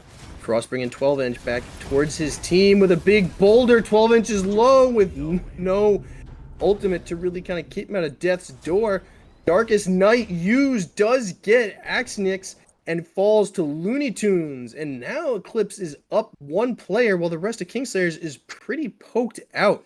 And they might just have to respect this Gold Fury going the way of Eclipse. But if Eclipse doesn't burn it quick, Kingslayers can come back healthier than ever and just take it from him, and some kills to boot. Doesn't look like Kingslayers are too interested in that. Looks like they would rather go over towards Pyro, but with the help of Frost, it's just enough of a threat to keep Kingslayers in check. So instead, looks like Disco's going to opt for a blue buff invade. And Eclipse, they will take the beacon, they will take the Primal Fury, but they won't be able to get too much else as of right now. As a little consolation prize, Beacon will fall to Kingslayers, but Pyromancer's still up, and that you gotta give Frost a lot of props for being able to push away Kingslayers from even attempting it, because that would have been a beautiful return yet to try to keep them in this game. But looks like they don't need that much. Gold is basically even, despite Eclipse being up 2 kills. Kind of shows you how really unimportant kills are, and just like their ability to get you to what you need to. You don't need to get the most kills, you just need to get the most important kills. And what they open up, the map, how they help you out. And I do want to see Eclipse looking at this Pyromancer, because they have the numbers in that area, but they're just not really pushing for it. They really need this lead. Eclipse has been having a little bit of trouble so far this game, trying to find the right opportunities to get those objectives, but it's really been the team fights that make the difference, and Kingslayers is looking for gank over in the duel lane once again. LuneyToons doesn't see the Kalina, uses the Aegis and the Darkest of Nights, but does not save his life. Axinyx does get the kill onto LuneyToons, who falls down to the Kalina, which is unfortunate. A bit more wards in that area might have saved his life, but it's just that's nitpicking at this point. Just very unfortunate to say the least. It's definitely not going to be too great a feeling for LuneyToons. Kingslayers is going to be feeling a little bit better about it, though. Does get a nice pick, get some extra pressure and farm for their ADC. Hopefully a lead for him as well, as it does also open up the possibility of a Pyromancer with now 4 members here, but Eclipse not willing to give it up for free. As well as they shouldn't, but we've known that Kingslayers is a lot better in securing these objectives despite not really having a secure character. Kingslayers will get the Pyromancer, and Tatri will pick up the bomb. And this is a bit threatening for Eclipse because your lead is now still slowly dwindling away. 53,000 or 5,300 or 54,000 for Kingslayers, 52,000 for Eclipse, and Kingslayers might be able to take this away, but like it's so back and forth. I was gonna say if one team has a 54,000 gold lead, we may have other issues. I think there's a glitch in the system or the game's over. If it's at that point and you have that much of a gold lead, you're not even letting minions leave their base. At that point, it's basically just spawn killing. If you have 54,000, pretty much. Your opponent can't even get to lane to kill a minion because you just blow them up. They don't even get the assist from it because you just kill them so quickly. But which at that point, if you let it get to that point, especially in like a casual game where you're more likely to see that much of a stomp, I would almost expect somebody to throw up the F6 at some point. I don't imagine everybody is an F7 warrior to keep in that long, but you know, there are some interesting Smite players out there. Never know what can happen. I gotta agree. And some people really just love to stick around for the long haul, but we both know these players would. I would like to believe all these players would. We have such a respectable league here at the SDL, and I don't think anyone would really to surrender despite what happens. You can always turn around and win somehow. Oh, we got a big silence and a scream. Poncho in a bad spot, using the Storm Kana and a Cloud to get away, forcing the Defender of Olympus from Tatri, who now has no access to the quick rotation tool. Beautiful job by Poncho, and a bit of a bit very eager for Tatri to try to use it for that purpose. Beacon's about up, and both teams are squaring off. See who can get the best spot for it. Big root from Discordia forces Frost to back off.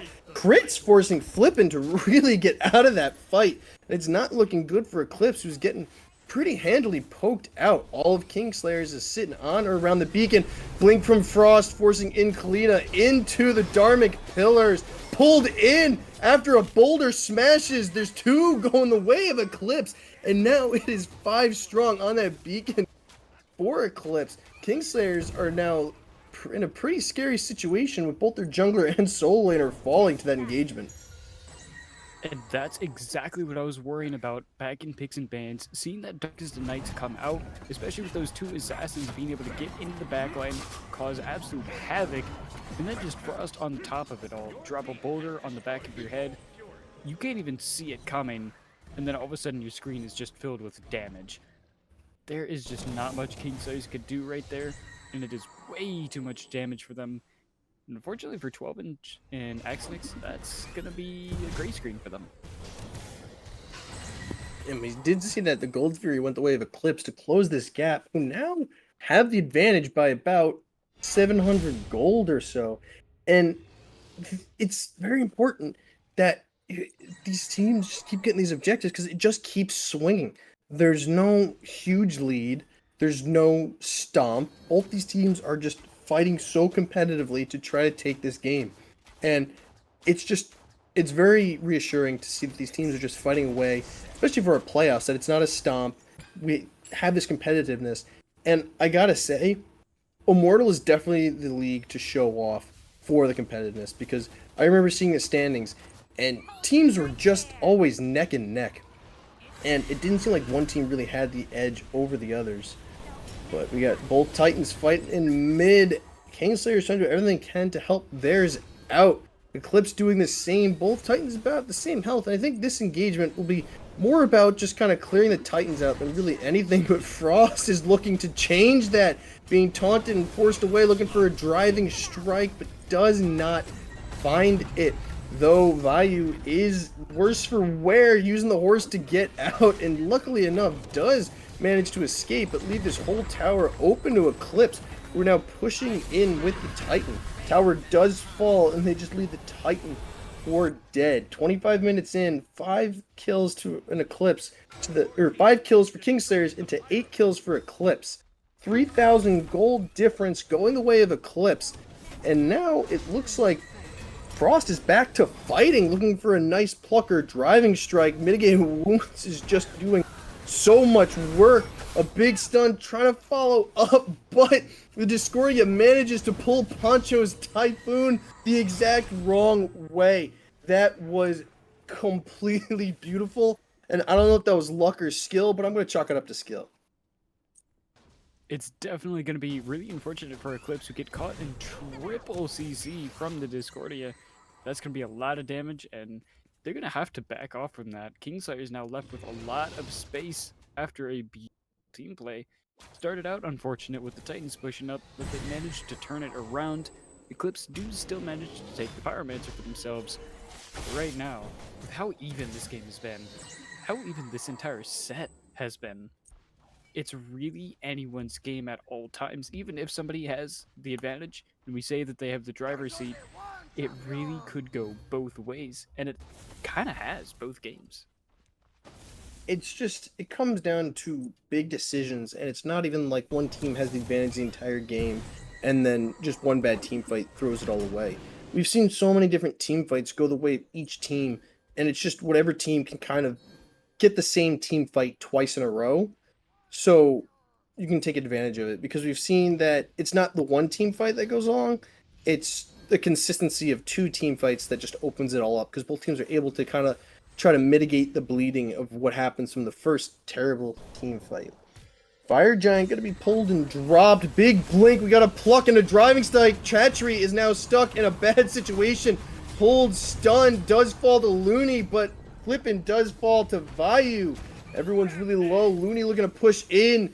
Byburthe does get the execution onto Kalina, who is now far away. Gets a double kill onto Vayu. 12-inch forced to dash away. There was no pluck, but driving strike finds 12-inch into a wall. And now we got Poncho cleaning up the Discordia. Xarxith does fall. 12-inch looking pretty vulnerable in the middle of 4 people. This tower is not long for the world, with Looney still up. Pushed into the Phoenix and pulled out. 12 inches low. Beads does save him from the execution, but this Phoenix is just going to fall. Are they going to go for game? They have the minions. They have the team. This is going to be crazy. Tatri is up to try to defend. Does get the assist from the Titan, but I think Eclipse just has to back out and take the win that they had. I will give them credit. That was ambitious. And if they had more minions, they might have been able to pull it off. Keep in mind, Kingslayers do still have 2 towers on both of the side 4 lanes. towers. So it's very, very difficult to take that Titan out right now, especially without Fire Giant. Eclipse, it was ambitious to say the least, and I respect the energy trying to go for the win when you have it, but unfortunately, just don't quite have the damage output for that just yet. So they're going to have to play a little bit safer. Go ahead, take the Fire Giant, maybe take another good team fight or 2, and just steadily wear it down. Maybe even clear some of those towers out of the way and make their job easier. Frost is doing an amazing job just making sure everyone is displaced and not caring for any damage that comes their way. And it's amazing. It's opened Eclipse up for so much more. That huge team fight went the way because Frost was able to displace Tatri, just got blown up. Yeah, Flippin got caught out too, but the rest of Eclipse was able to capitalize on it. Fire Giant gonna go with the Eclipse, but it is not EFG. Frost just being an absolute menace yet again. But big crits coming out from Hachiman and forcing them away. And now it's at this point that I think Frost might want to consider a spectral armor. It will certainly help when you consider the fact that that's a Deathbringer on the ADC now. Sabine able to mitigate some of that damage from those autos is going to be critical for trying to survive. But then again, Frost on the Hercules, very tanky character, very solid solo laner. If anybody can make it work without the Spectral, Frost is definitely showing he's got the wherewithal to make something happen, even if it's just buying time for Byburthe to do all the work. Luna buried in the wall, trying to make something happen, but not enough. T2 will fall to Eclipse, as Kingslayers are kind of pursuing, but I don't think they really need to. While I'm Eclipse, though, I'm going to try to look for this Gold Fury, and then maybe go down dual lane, and make sure next time that we're at the Titan's doorstep, that we're a bit more prepared to take it down than they were last time. Especially when you consider those 4 towers make Titan so much tankier, because that's thousands of HP that you can shred off of the Titan instantly. But right now, Eclipse, they've got other targets. Gold Fury going to be a little bit more interesting to them, and definitely not going to be a bad thing to have, since the next Fire Giant that rolls around, if there is one, will be a little bit easier to take out. EFG will be the next objective that'll come up.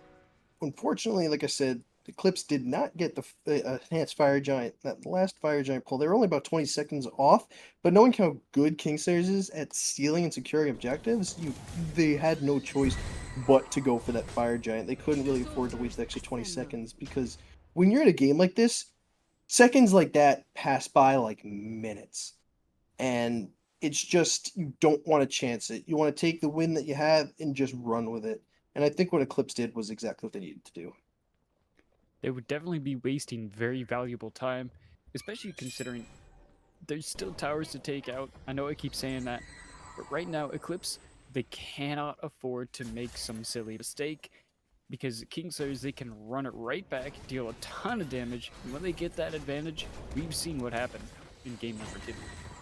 T2 falling down very handily to Eclipse.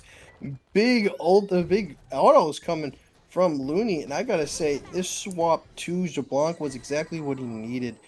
Hitting big, despite being 2-2, those Darkest of Nights have caused so many problems for Kingslayers, and just allowed Eclipse to really attack, and Kingslayers not to be able to focus so much on what they want to do. And they have to panic, make sure that they're not walking into something, that they're hitting what they want to hit. And it's just good. Big blink, doesn't find the pluck, but does find the driving strike. Tatri is stuck in.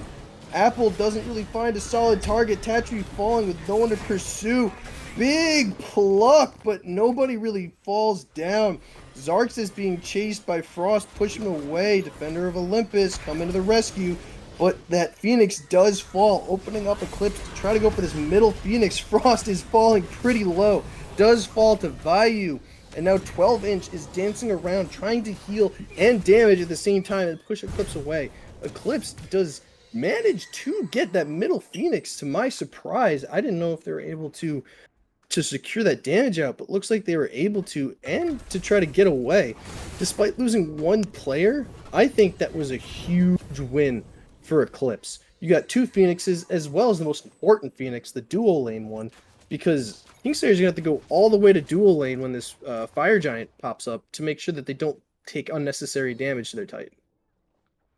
Especially when you consider the only person who lost that Fire Giant was the solo laner, which at this stage in the game is arguably one of the least important, because Hercules already has that built-in sustain, whereas Athena, she doesn't have that natural healing ability, so being able to stay in the fight a little bit longer, utilizing that to greater effect, Eclipse is going to be just fine only losing 1 member to take down 2 Phoenixes, especially since that opens up another Pyro, and they just have all the space in the world for this next Fire Giant. It's really up to Kingslayers to try and challenge that positioning, and Eclipse, if they just play this as well as they have been the past few fights, it could be very disastrous for the Kingslayers. Frost is opting for a Genji's Guard over a Spectral, which I guess he believed that the damage coming from the mid laner was the big issue, which I can understand completely, but I would like to see maybe... It's hard to say. The speed from the regrowth is nice, but you need that anti-heal from the contagion. Same thing, because look at those big crits, just absolutely chunking Frost, caught in a bad situation. Vayu forced to hop on the horse to get away. 12-inch in the back getting knocked up and just pulled. Those bolas are doing big things. Talking about bolas and boulders. The boulders find its way onto 3 to push them away. But this fire giant is looking pretty messed up. But we do see fire minions coming towards the Titan, which allows Eclipse to really go for this fire giant. Athena is coming back into this fight. With those minions spawning, it does allow a little bit of breathing room. Titan is taking damage. The fire giant hasn't been leashed, but finally dropped. Xarxith looking pretty low. Can Poncho secure the kill? Xarxith does manage to make it out by some act of God. And now the rest of Kingslayers are just trying to find a way back to it. LuneyToons gets a kill on Kalina. Does fall down to Athena. Susanoo does manage to find a way to take out Discordia. But Frost kills Vayu. Hachimon fall, but 12-inch is low and does fall to Poncho. Now with only Tatri alive and more fire minions falling into this Titan pit, it does look like the song has been sung. The story is coming to its end. Eclipse now eclipsing out any chance the Kingslayers has. 2 waves of fire minions, and all that most of the Kingslayers can see is just grayscale. Here comes Eclipse trying to do whatever they can. Tatri's done a pretty good job pulling away the fire minions, but it's just not enough. No amount of taunts can save him. The boulder, Tatri falls, and Eclipse manages to win Game 3 and secure their playoff spot.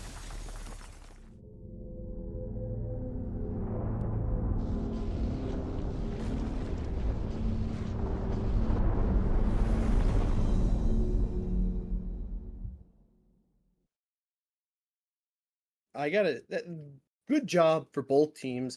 They were such nail biters. If you go back through all that, you could hear us saying, I don't know how many times, this is anybody's game. It's back to this team's winning. Now this team's winning. Either team could really take it away. And I just got to say, no matter what happened, both teams played absolutely amazingly. I will say the MVP definitely for Game 3 is Frost. Those plucks, those driving strikes, the complete confidence walking into the crits and not caring and just displacing everybody on Kingslayers was huge and instrumental for this win. Another point to make, the fact that Frost not only had a massive amount of damage, actually the top in the lobby, but had the top mitigated damage as well. Frost was just there in the front, in the thick of things, made sure that no play went by him unchecked, and if he wasn't approving of anything that happened, it was getting shut down very quickly. Very big props to Kingslayers. They had a fantastic season, played great, lights out this set even. Came back from pretty solid deficit, fought very hard, but Eclipse just had the team fight to make it happen, and as a collective unit will end up setting themselves deeper into playoffs as they look to take home a crown. Again, I'll say it again, good job for both teams, an amazing showing, and Kingslayers, feel proud of what you did because you really put a nail biter out there. There was no point at which I thought you guys were out of it, and you showed such prowess, perseverance, and I think you have no reason to feel disappointed about what you left on that battlefield today. It was absolutely amazing. Thank you for joining us here at the SDL. Playoffs are in full swing, and we'd like you to stay put for the next one that comes out just to see how your favorite team's doing in their league. So please continue to watch. I've been your little cog champ GearChief along with my little bread friend Jeering. On camera has been iNooblet. Thank you for joining us, and we'll see you next time.